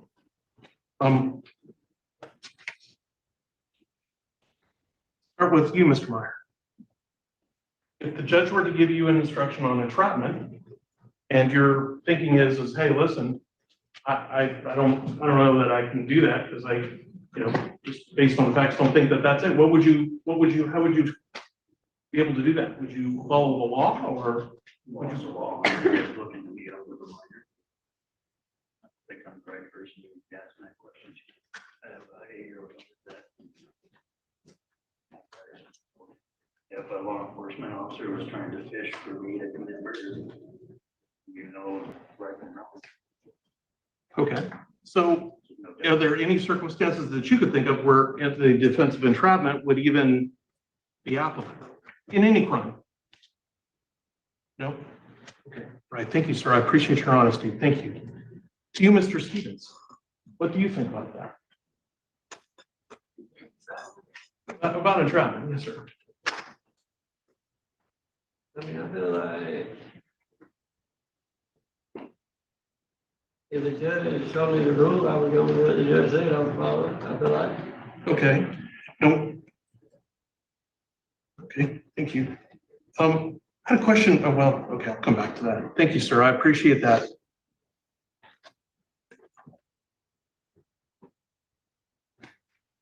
So, okay.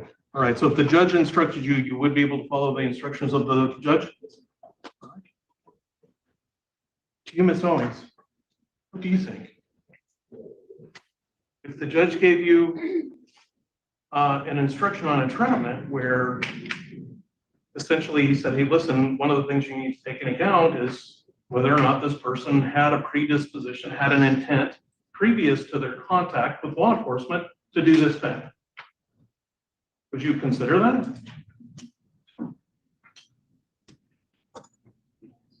Yes. Okay, thank you.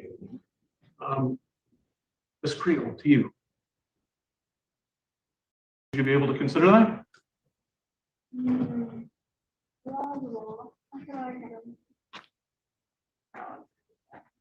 Okay, don't agree with it? Okay. Would you follow it? The law? Ms. Daniel? To you, ma'am. I feel like it doesn't matter who is on the other side, whether it's a law enforcement officer or not, doing their job as they're instructed to do. The person on the other side knows right from wrong, knows whether or not you're trying to contact a minor. I don't see it as entrapment. I see it as a law enforcement trying to prevent a child getting harmed. Okay. All right, thank you, ma'am. This bird to you, ma'am. Don't agree with it. I think it's just, helping prevent. Okay, all right. So would it be fair to say that you wouldn't be able to follow the entrapment instruction then? Is that correct? You would not be able to, correct? Okay. Mr. Kovacs, you're former law enforcement officer. Could you follow the instruction on entrapment? Yes, because there's going to be a threshold that You know, we discussed the rules, law enforcement following the rules, so they have rules and that they have to do when they're working a case like this. There's a difference between suggesting somebody commit a crime and a threshold that goes into entrapment, which I believe would be more a case where law enforcement is more, I don't know if the word is exactly the word, but law Enticing enforcement someone is- to maybe Yeah, act but on it- something they're it's- not predisposed to do. It's more than enticing. I think it's more causing them to do it, more than a suggestion. Okay. And if the judge were to instruct you, would you be able to follow that? Yes. But you acknowledge that entrapment, law enforcement is able to actually entrap people, correct? I mean, is that not something that you learn about in police academy? Entrapment by definition or entrapment by statute? I think the There's statute, certain- law enforcement can't cause somebody to commit a crime. okay, can they introduce the crime be committed in their investigation? Maybe a mere suggestion, but So in your experience, it never could be anything more than a mere suggestion? I believe so. Okay. Can you see in any way that a law enforcement officer could use anything more than a mere suggestion in the words that they use to communicate with someone in a criminal investigation? I would have to know what that statute is here. I'm not talking about the statute, just talking about, hey, if a cop kind of stepped over the line. Everybody believe that a law enforcement officer could step over the line, not follow the rules of the investigation, not follow their training? I mean, can that happen? I'm not asking you if it happened here. I'm not asking you if you believe it happened commonly. I'm asking you if you believe it happens at all ever. Rare cases. Sir? In rare cases, Okay, all right, thank you. like being a correctional officer. You have to be very careful what you say, what you don't say, whatever you do, especially in private correctional facility. Of course, but I mean, that's why as a correctional officer, and it's Mr. Strickland, I mean, sir, as a DJJ officer, there was a significant amount of training at the beginning of your career and at the beginning throughout your career. And with you too, Mr. Kovacs, correct? I mean, you had a great deal of training, an ongoing training about how to conduct investigations, how to be a correctional officer, how to deal with youths, things like that. And there were things that you were essentially instructed and ultimately probably taught to people throughout your career about the right ways and wrong ways to do things. Is that fair to say? Yes. Okay. Right. But there are situations where law enforcement can lie. Sure, of course. They're not perfect either. Sure. So, you know, and I understand that. I think that's. And right now, we're not in a situation where we're talking about the facts of the case. So I don't know that there's anything, indication that there's any lies going on. So far. Well, getting back to, was it law enforcement or was it child communicating? Okay. All right. So let me ask you this, sir. If the judge were to give you that instruction and say, hey, listen, you have to show that there was a predisposition, an intent, and there had been none, there had been no evidence shown at all, what would your verdict be? If that's what the instructions are, I'll follow the instructions. But I think the instructions will make it clear and help me to make that right decision, but I would follow the instructions, of course. Okay. Right.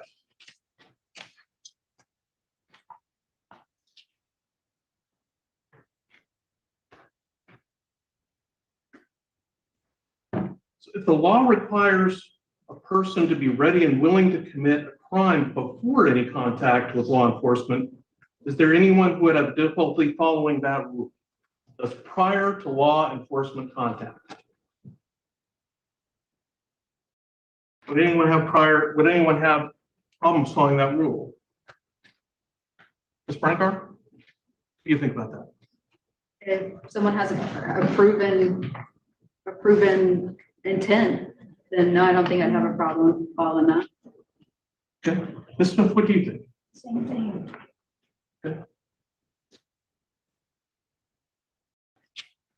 So, and again, I guess my question is, how do we prove predisposition? How do we show someone's predisposed? Online behaviors. Online behaviors? That's what I was gonna say. Okay, she stole your answer. Okay. So maybe out this way, if the state had to prove that I was predisposed to eat ice cream, what evidence should they be trying to collect, right? What kind of things? How would you prove that? DNA, Sir? DNA, collection of DNA, collection of evidence. Well, that I like ice cream? Okay. Oh, there you go. Okay. So basically the trash bowl. Okay. All right. That's fair. I hadn't thought of that one. What else could they do? I was going much more simpler here. Yes, ma'am. Asking your family members if you like ice cream or if you've ever done anything. Right. Or see if anybody's seen me eat ice cream, right? Mm-hmm. What about what's in my fridge? Could that, if you open it up and I had all kind of ice cream in there, would that be something circumstantially that could show that? What do you think about that, Mr. Muncho? Yeah. Right? Just past action.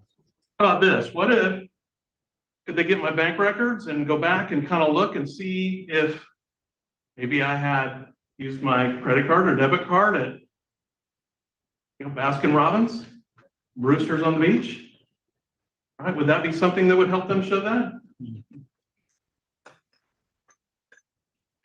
Ms. Tibbs, what do you think about that? Are there other things that you could think of that would help show? And that's my question. How does the state, what evidence would we be looking for to show predisposition? Ms. Smith? Oh, I beg your pardon. Ms. Tibbetts. I beg your pardon, Ms. Tibbetts. I'm looking at Ms. Tibbetts. I'm saying Ms. Smith. My apologies. Yeah. What do you think, Ms. Tibbetts? Oh, nice. What is it? I'm sorry. What other kinds of things do you think that they could be looking for? If we had to show predisposition? What other kind of evidence?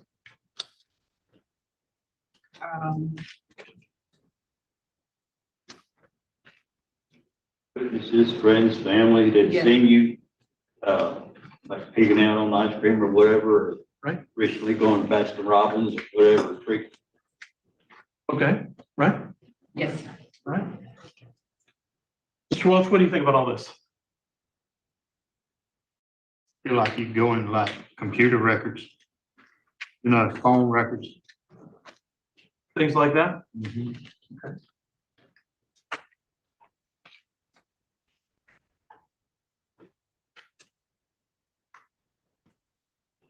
Now, this case involves allegations of communication with a minor. And, again, some of you already kind of hit on it when the judge asked you the question up front. It's difficult when you're asked if you can be fair and impartial, because most people think of themselves as a fair and impartial person, right? So it's not, do you think that you're fair and impartial as a person? It's maybe this case isn't the right case for you, right? So, and I kind of think of this way. I do not like pumpkin spice anything, right? I don't like pumpkin anything. So if they came to me and said, hey, do you want to judge the county pie competition, right? Seemed like I should tell them maybe I don't like pumpkin. I don't like pumpkin pie. And the thing is like, I know what a good pumpkin pie tastes like. I really do, right? I just can't stand it. I mean, I'd rather take one of those nasty old things that sits in McDonald's, a little apple turnover thing that sits there all day, than the best pumpkin pie on the planet. I just can't stand it, right? So now, does that mean that I'm a bad person, or does it just mean that maybe this isn't judging a pie competition isn't really the right thing for me to do right here, right? Maybe I'm best judging the chili competition next door. So what I want to do is follow up with a couple folks who have said that they're going to have some issues in this case. Ms. Steno, I believe you said that you didn't believe that you could be fair and impartial. Is that you cannot be fair and impartial? Okay, thank you, ma'am. I appreciate you.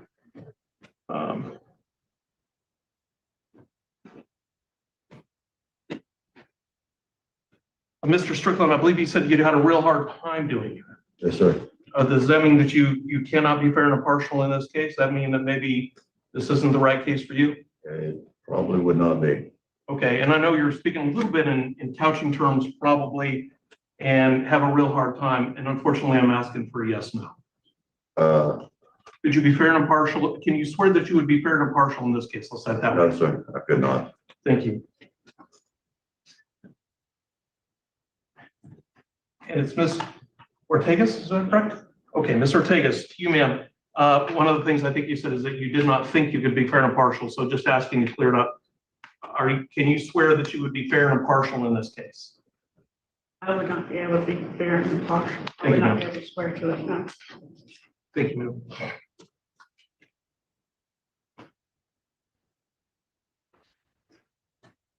Is there anyone who has a family friend or family member or themselves been a victim of sexual abuse?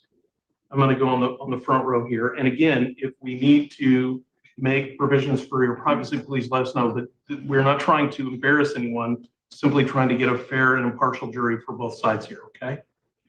On the front row, show of hands. All right, Ms. Kaufman. I have someone that I mentor at the church. Okay, all right.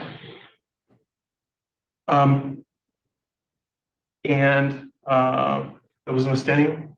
Okay, right to you, ma'am. Myself and multiple family members. Okay, all right. Ms. Kaufman, again, kind of viewing it through that lens. Well, let me say it this way. I mean, we all are the people that we are because of the lens that we look through it, right? I mean, our experiences are what make us who we are. I mean, many of you may know identical twins, but even identical twins can act very differently, even though biologically, like genetically, they are identical. And so what I'm asking is, is this a situation where it's just going to be difficult because of the experiences, because of the people you know, or what happened to yourself? Is it going to be difficult? Is that something that's going to follow you back to the jury room and make it so that maybe you're hearing the evidence in the case a certain way? So to you, Ms. Kaufman, do you think that you would be able to be fair and impartial in this case, or would the person that you're talking to, would what happened to them be something that, like, it would factor into how you receive the evidence, and it may be something that you take back to the jury room? It will be some, yeah, we'll hear it differently, I would imagine.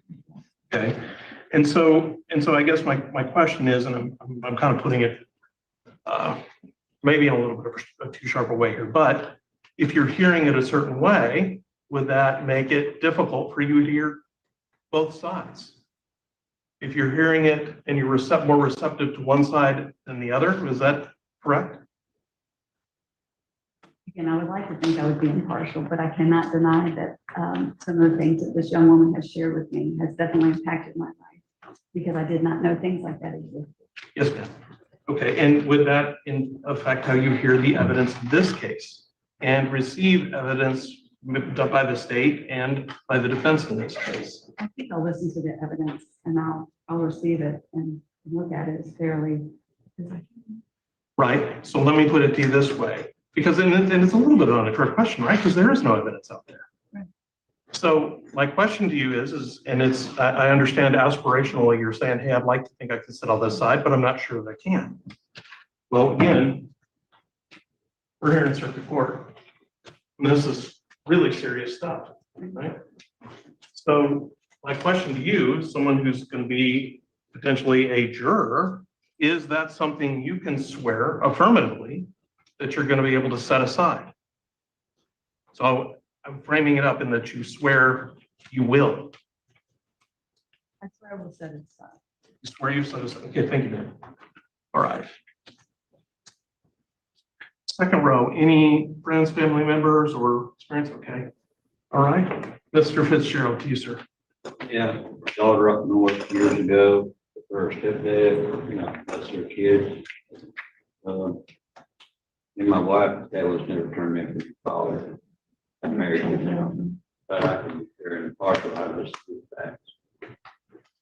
Yes, sir, just speak up just a little bit. Court had a hard time. My daughter up north with her 3 kids years ago, the oldest daughter, and my wife with her father years ago that never got in because she was raped. Thank you for sharing that, Mr. Fitzgerald. And again, I want to say, if it's something that we need to talk about at sidebar, please let us know, okay? I'm trying. So here's my question to you, Mr. Fitzgerald. It sounds like your family's been through quite a lot. Is that something where, you know, when someone takes a stand, it might change how you receive the evidence, or? I follow judge's instructions to be fair and impartial. All right, thank you, Those sir. are 2 sides of every story. Okay, all right, thank you, sir. Who else in the second row? Okay, Mr. Kovacs. My stepdaughter and former spouse. Okay.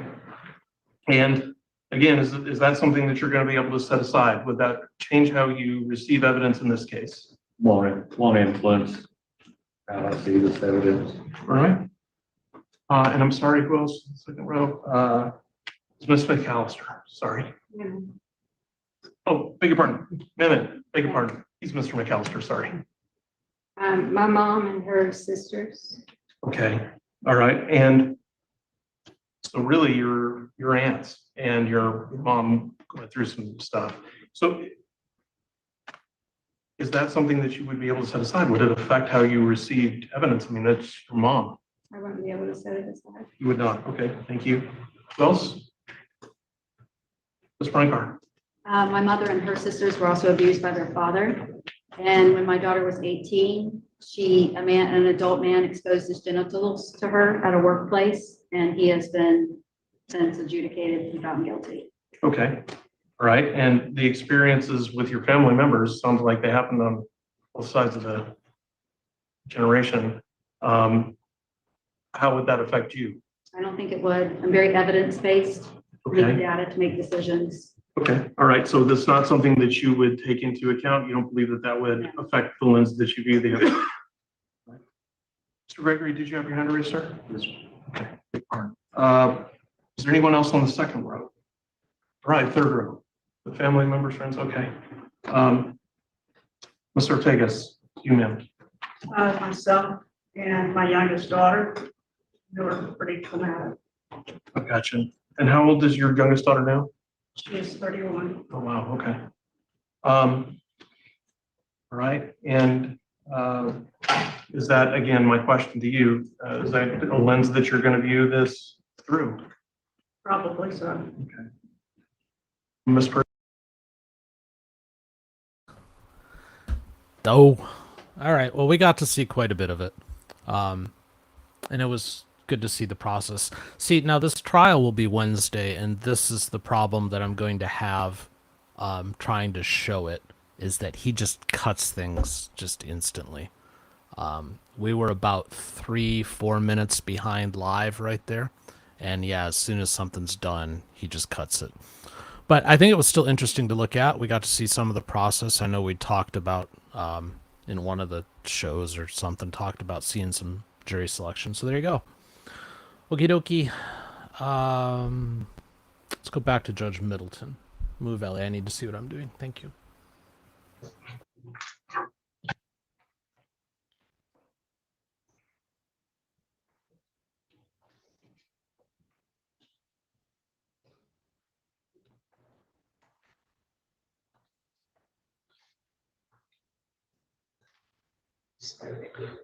This is file number 252290SD. Are you Ruth Jane Minkle? Yes. Here with your lawyer, Mr. Timothy George. Also present is Abby Stoll from the prosecuting attorney's office. This was originally charged as operating with a high blood alcohol level. The matter was reduced to operating while intoxicated, which is going to cause your driver's license to be suspended, which is going to be a hardship for you.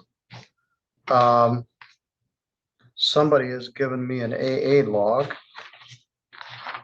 and a letter, couple letters. Excuse me just a moment.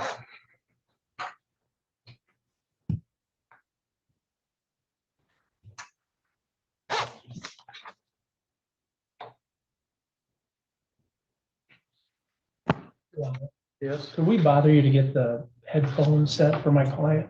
No. Laura, could you help us? No bother at all.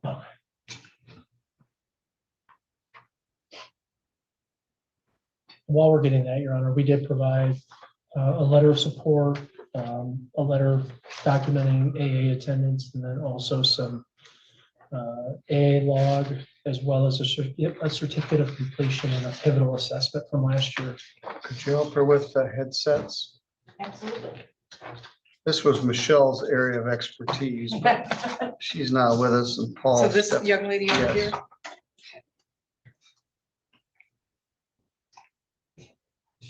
She said we had to be. And I have to play around with that. Thank you. Okay, let's see. She's right, all I right. don't think, it doesn't matter on those, I don't think. Okay, let's see. Oh,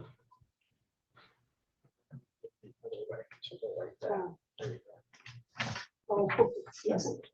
Can you hear me now? Yeah. Okay, Very good, got good. you on the right channel then. Thank you. Thank you. You're welcome. All right, Mr. George, what would you like me to know? Thank you, Your Honor. And I think one of the things that has struck me most in my representation of Ruth is her insight into what led her to this very troubling situation. I know she is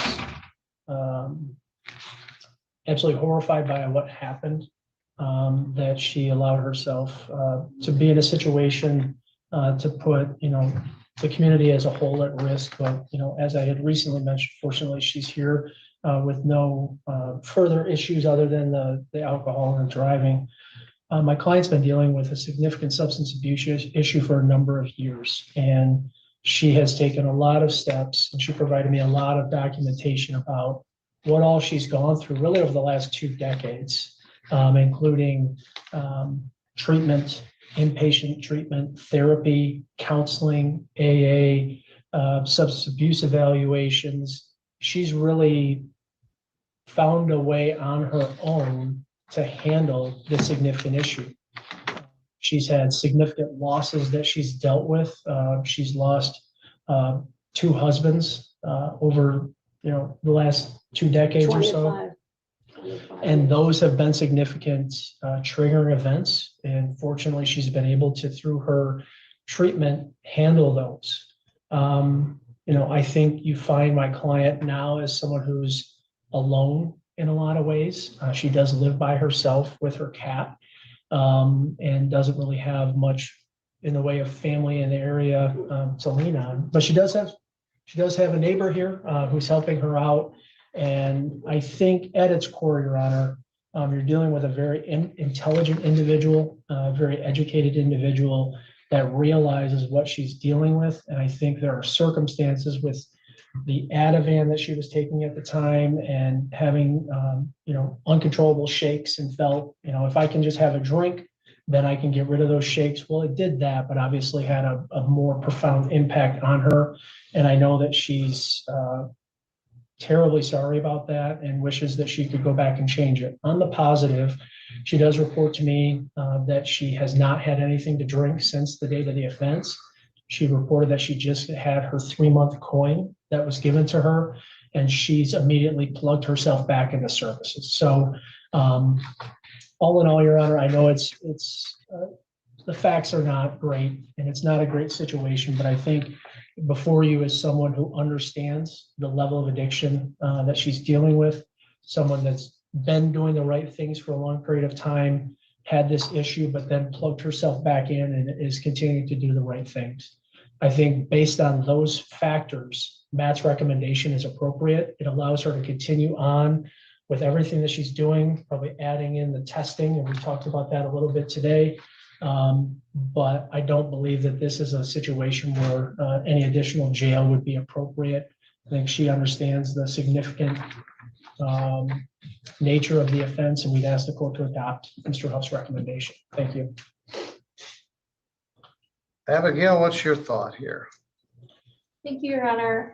I also believe that the recommendation is appropriate, and I would ask the court to follow it.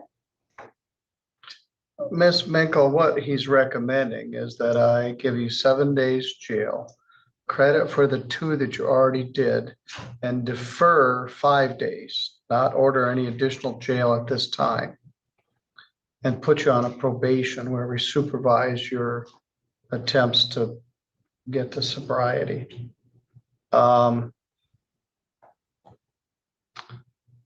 So you're an interesting case to me. I've been here for a long time. You and I are about the same age. And I feel I know everybody, but there are lots of people that I don't know. They don't get in trouble. They don't come to court. They don't come here.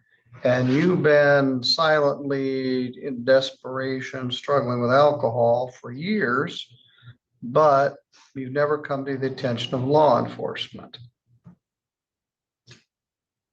Can you hear me? Yes. Okay. I was just what do you- asking for Kleenex, Your Honor. Oh, yeah, we moved them from the plaintiff defendant side to the other Thank you. side. Thank you. Thank you. So Constantine's not your town, but now it is your town. Yes. Yes, Your Honor. Constantine is the kind of place where they would claim you. Yeah. You would find neighbors to help you. You would find a community. Sounds like you're involved in the American Legion. Yeah. Was your husband in the military? He was in Vietnam. I think you Both told, husbands. I think you told me that at the time of your plea.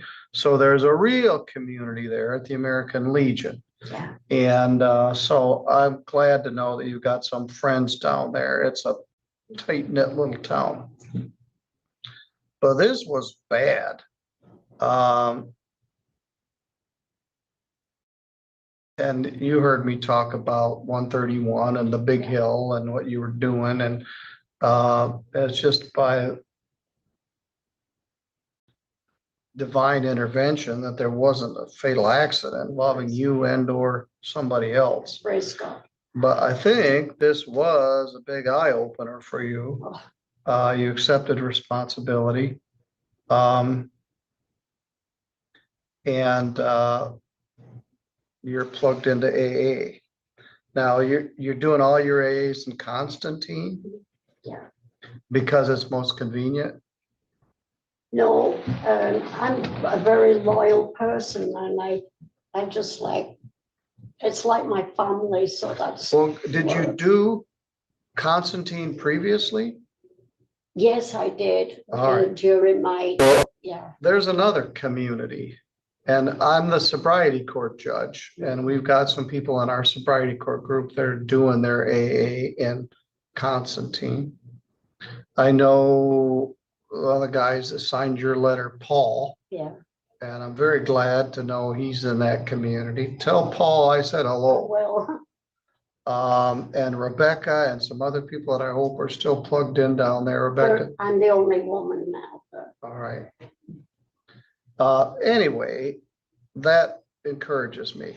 You've got some support here. You've got American Legion friends and associates, and you got your AA family and associates. Your Honor. Yes. Can I talk? Yes, this is your turn. Oh. I also go to the gym because when my husband passed away, I found myself totally isolated. And we just moved, we just retired and bought the house. When he passed away the year after, so I didn't know anybody very well. I didn't, so part of that isolation in the house over the years, over these past 9 years, I just made alcohol my friend.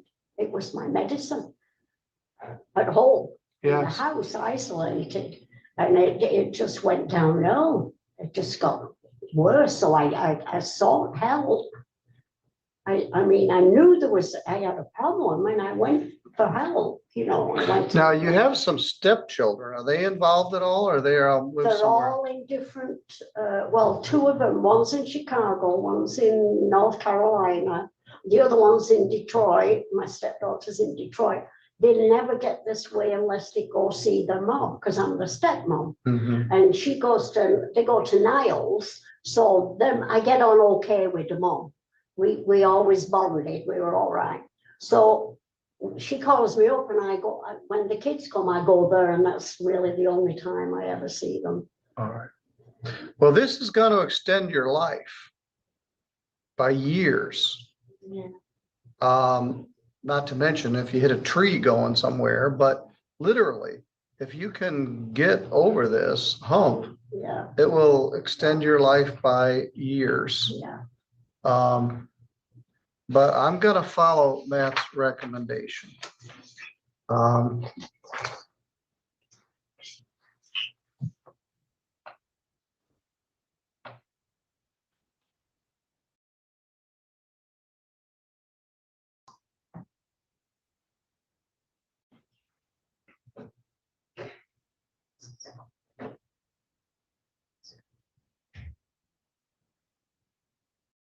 Your Honor, Yes, I just want to say that when I've been sober, that my strength has come from the Lord, and I'm very, very, I think that's what has actually kept me going and kept me strong when I've been sober. So I've got closer all these years to the Lord. And so. well, I've only met you when you're sober. So, like I said, you've been there in quiet desperation. Yeah. What part of England are you from? I'm from Lancashire, a place called Blackpool in Lancashire. In fact, your name is very prevalent to me, Middleton, because my mother was born in a town called Middleton in Lancashire. And the town was owned by the Middleton family back in the 1800s. And so they called the town Middleton, and it's like about 25 miles from Blackpool. Blackpool's on the coast. And my grandma was Irish, that's why I wear green all the time. She was from County Cork. My family came from England. Yeah. To Canada. Yeah. And I was able to obtain, with a gracious help of one of the people that views our channel, my family history. And my great grandfather, Isaac Middleton, great grandfather, came from England to Ontario in 17. Yeah. I don't know. Anyway. So anyway, I may be related to those folks. You probably are. My people weren't the kind of people that owned the town. They were the kind of people that worked for the people that owned the town. But well, my grandfather worked on the mines, so coal mines, so I'm gonna do a 12-month probation, 7 days jail credit 2, leaving 5 days to serve, but if the 7 days ordered, 5 are deferred. I'm gonna reduce your fine because you're gonna do this probation. Fine is 0. There's a $75 crime victims' rights fee, a $50 state minimum fee, $100 screening fee, $150 attorney fee, $480 probation oversight fee, a $200 reimbursement to the sheriff's department.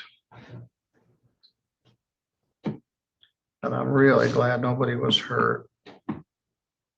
every time I pass, Your Honor, every time I pass that road, I have to go to the grocery store that way. I feel sick every time I pass the road thinking about what could have happened. So I'm very aware, I'm very ashamed of it. Well, we'll get over it. It didn't happen, and we'll hope for the best. Also, I'm ordering the victim impact panel along with our last young man. There's no bond to apply here. If you do this in less than 6 months,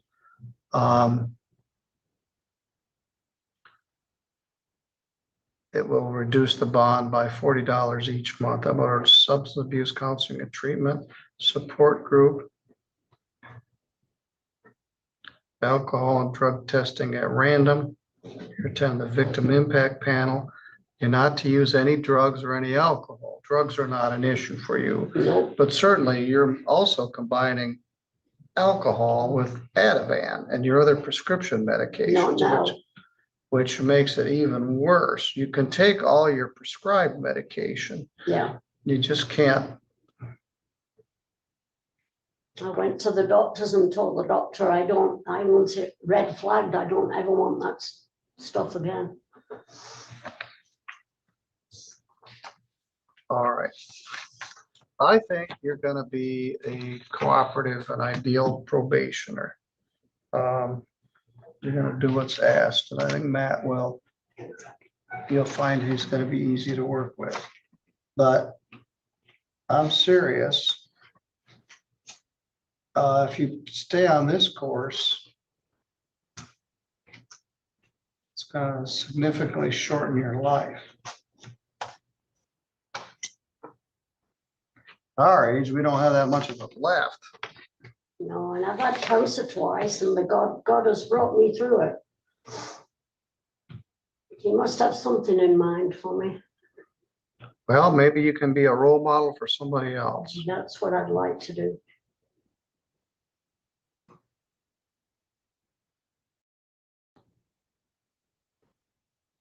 Now, one wrinkle here is you're going to lose your driver's license for a period of time. I don't have any control over that. That's by operation of the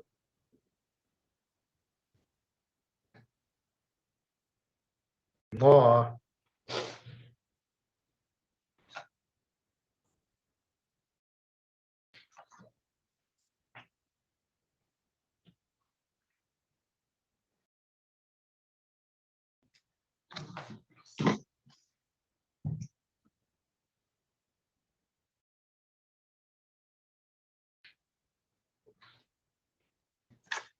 I had people in the past who volunteered. Oh, I didn't do the community service. You know, 20 hours of community work service. You could probably do that at the American Legion. Yeah. I had some people in sobriety court that did their community service at American Legion.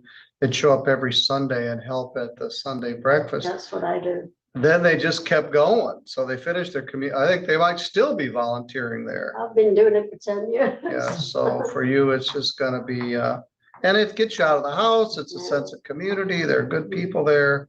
You can't sit in there. Alcohol will weigh heavily on your mind. You need to be out, you need to be engaged, you need to be doing things. All right, I'm gonna have Mr. George take you out to the counter. Mr. Huff isn't here today because he's ill. We are about a week out from setting up the probation office across the street. They're getting the electronic equipment, the computers hooked up in there. They've cleaned those. There are total 4 offices, and we're gonna be right across the street. But for now, if you go out to the counter, someone will meet with you. Our probation clerk isn't here today either. Everybody's got some sort of bug. Ms. Minkle, what I hope is that this is successful. I don't hear much more about you other than good news. Say hello to Paul. And everybody else there, maybe you can help them too. All right, you're good to go. Thank you. Thank you, Robert. All right, friends, let's finish our day off with another parole hearing in Louisiana. Could you please state your name for the record? John Murphy. The officer, who's the officer there with you? Lieutenant Jonathan. Okay, thank you, Lieutenant, for accommodating us this morning. And Mr. Murphy, so we'd like you to tell us your name and DOC number. John Murphy, 34 2762. Okay, sir, and can you, I'd like to ask the lieutenant if they can adjust the camera a little bit because I can only see the top of your head. Can you, or he can push back a little bit maybe? Yeah, just push back. Come on back. Yeah, that's much better. Thank you, thank you. Can you see us okay? Yes, ma'am. All right, so let me just read some information into the record before we get started. Mr. Murphy, you're classified as a fifth felony offender. You're currently serving a 22-year sentence. You were sentenced in June of 2020 for aggravated flight from an officer and resisting the police. Your parole eligibility date was October 20th, 2021, and your good time date is January 26th, 2042. Does all that sound right? Yes, ma'am. All right, we want to acknowledge the folks who are here today in support. We have Detrice Smith and Keisha Murphy in support. We'll hear from them shortly. And we also have a representative from the DA's office in Jefferson Parish who wishes to have input. But first, Mr. Murphy, your case this morning has been assigned to Mr. Tillis, seated to my far left. Would you answer his questions? Yes, ma'am. Mr. Murphy, how are you this morning? All right. Bless. Good. Tell us why you're incarcerated and what caused you to be there, and why do you feel that we should vote favorably for you today? First, I was on a possession of 9 pills, and they gave me 30 years for that. I made parole, and I went to the store one night, and the police pulled me over coming from the store and told me that I was involved in a high-speed chase. I had my mother flip-flops on, so furry slippers, so I couldn't have been in it, but I ended up taking the deal that they gave me because I was threatened with a life sentence. So I had to take the 3 years. I didn't want the life sentence. You had been paroled before? Yes, sir. How long had you been out?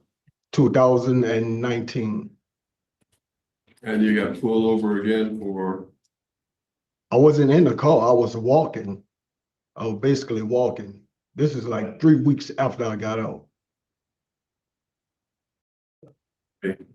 The records we have show that you were in the car with him. I was in the car with him? No, Yes. They said, no, that's what the police, that's how the police put it. Like I was driving the car. So what have you done since you've been incarcerated? I finally got my education. I was real proud of that. You know, that's a big thing in my life that I always wanted to get. I finally got my high set. I mailed it to the board. I don't know if y'all got a copy of it or not, but there's the 2 jails that I've been to, they don't offer pretty much. And I was, the time that I have, the little programs that they do got, I wasn't eligible to get in. But if it was something that I could have got in, I already have it under my belt. So I'm just basically rebuilding myself. That's what I'm basically doing. Have you had a problem with drugs? Drugs, I'm surrounded by drugs and violence every day, and my maturity just allowed me not to be part of it. Every day is just around me every day. Hold on, I'm not talking about I'm talking about when you were on the outside, were you involved in drugs? No, not this rip here, but before I did have a drug problem. I was sentenced to, when I made the parole, I went to Courtroom drug rehab because I admitted to a drug problem that I had, and I was sentenced to the rehab. Have you taken any other classes for a drug? No, sir. Substance abuse like AANA, constantly going to AANA. That's all that DOC really have to offer for it. It's like drugs, and it's based upon what you're gonna do, you know what I'm saying? Not just what the facility has to offer. Everything just boils down to if you're gonna do it or not. Yeah, I saw where you've had a lot of classes, and but have you taken pre-release or substance abuse?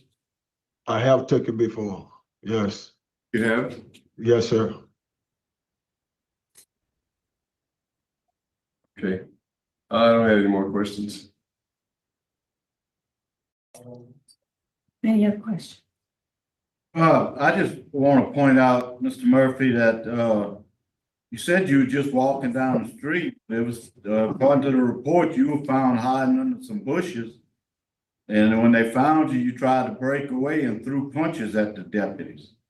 No, they beat me up and literally knocked me out and put me in a car and brung me like a mile away from where I was, and this is the case that they built up on me.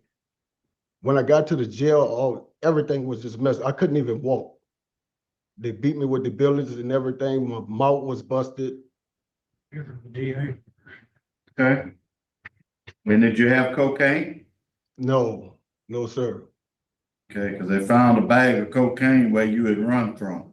No, All right, I was on, not to cut you off, but I was only charged with aggravated flight. They was trying to charge me with a stolen car, and it's funny how the stolen car and the drugs just disappeared, but y'all charged me with an aggravated flight. I wasn't even charged with the car or the drugs, but I was still charged with I was convicted for the aggravated flight. Yes, sir. Okay, thank you. All right, so to be clear, we're talking about two separate incidents. Right. No, this the same incident. No. One of them that, where you talked about the pills was in May of 2008, and the one Mr. Freeman was questioning you about happened in 2019. Yes, sir. Yes, ma'am. Okay. That's two All separate right, well, incidents. before we'll have some more questions for you perhaps, but first we'd like to hear from the folks that want to speak. Could we hear from Detrice Smith, please? She's still. Oh, she still hasn't joined. So is Keisha Murphy in? Mm-hmm. Okay. Yes, ma'am, I'm here. Go ahead, ma'am. What would you like us to know about your brother? I think that he's an intelligent young man. He just went down the wrong road, and now hopefully he get out here and do what he have to do. Like, he have a lot of support behind him, a lot of work that's waiting for him out here. And he been doing good. He been doing good so far. Well, good. Well, thank you for taking the time to speak with us this morning. Ms. Smith still's not in? She said she's working on it. All right, well, we're going to move on to Mr. Myers with the DA's office. Good morning, Randall Meyer, Assistant DA, Jefferson Parish. I originally was coming in today based on some of Mr. Murphy's comments in the record, essentially asking that he be moved to a location that could provide him some substance abuse and other programming. And I was, I think he still needs that, and I would not be opposed to that. But I'm opposed to him now, based on his statements on the record. According to the police report, there was a stolen vehicle. He was observed putting gas into the stolen vehicle. The police came up. He took off, drove very recklessly, ended up sliding, losing control of the vehicle, then fled, hid, and then, had the altercation with the officers. Based on his statements today, I don't think he's being truthful with the board about what occurred at that evening. For those reasons, I'm opposed to his request. All right, thank you, sir. Any other questions, other people? Yes, sir. You've got 30 years for possessing 9 pills. Yes, sir. Is that all? That's the whole story. There's no other backstory to that. I got 30 years for possession of 9 pills, and they quiet bail me, and that's how I get the 30. Okay, you got a habitual offender. You gave me 4 years for the pills, and quiet bail me and give me the 30 years. Okay, so there's more to the story. I just didn't want anybody that might be listening to this to think that we gave somebody 30 years for possessing 9 pills. That ain't the story. I was quiet bail. I got the 4 years for the pills and quiet bail, and got 30 years. Okay. I'm just curious. Part of our decision that we make is on whether we feel like that you're accountable for what you were caught doing. Right. And I'm having a hard time with this accountability deal. I don't believe you're gonna be able to convince me that you're accountable. I don't have any questions. All right, thank you, sir. Mr. Tillis? Person logging, yes. The other person log in. Detrice. Somebody. She didn't. Mr. Tillis, you ready to vote? Yeah. Mr. Murray, based on law enforcement opposition and the testimony today from you, it's not lining up with what we have. My vote today is going to be to deny. Mrs. Ledoux? Based on your extensive criminal history and not being exactly upfront with us, my vote is also to deny. Ms. Prater? Deny. Mr. Freeman? My vote is also to deny. Mr. Murphy, my vote today is to deny your parole based on the opposition and the extensive criminal history. I do want to commend you, though, on your educational achievements that you're proud of. You should be proud of it. And we will try to see if we can get you somewhere to get you some more programming. But good luck to you, sir. Oh, excuse me. Oh, Mr. Treese is on the line right now. Damn, it's just logged on. And that, as they say, is that. You know, it's bad enough when it's a 3-person board and it's 100% against. When it's a 5-person board and it's 100% against, I think that probably says something. Anywho, I hope you all had fun today. I did. Please do join us tonight. Join Mike and me over at In the Blind. There is a link for that in the pinned chat. That'll be 7 p.m. Eastern, 4 p.m. Pacific. Love to have you over there. And we'll be back live tomorrow on this channel, 9 a.m. Eastern, 6 a.m. Pacific, a half an hour early for channel members. But until I see you again, go have yourselves a great Monday. Take care. God bless.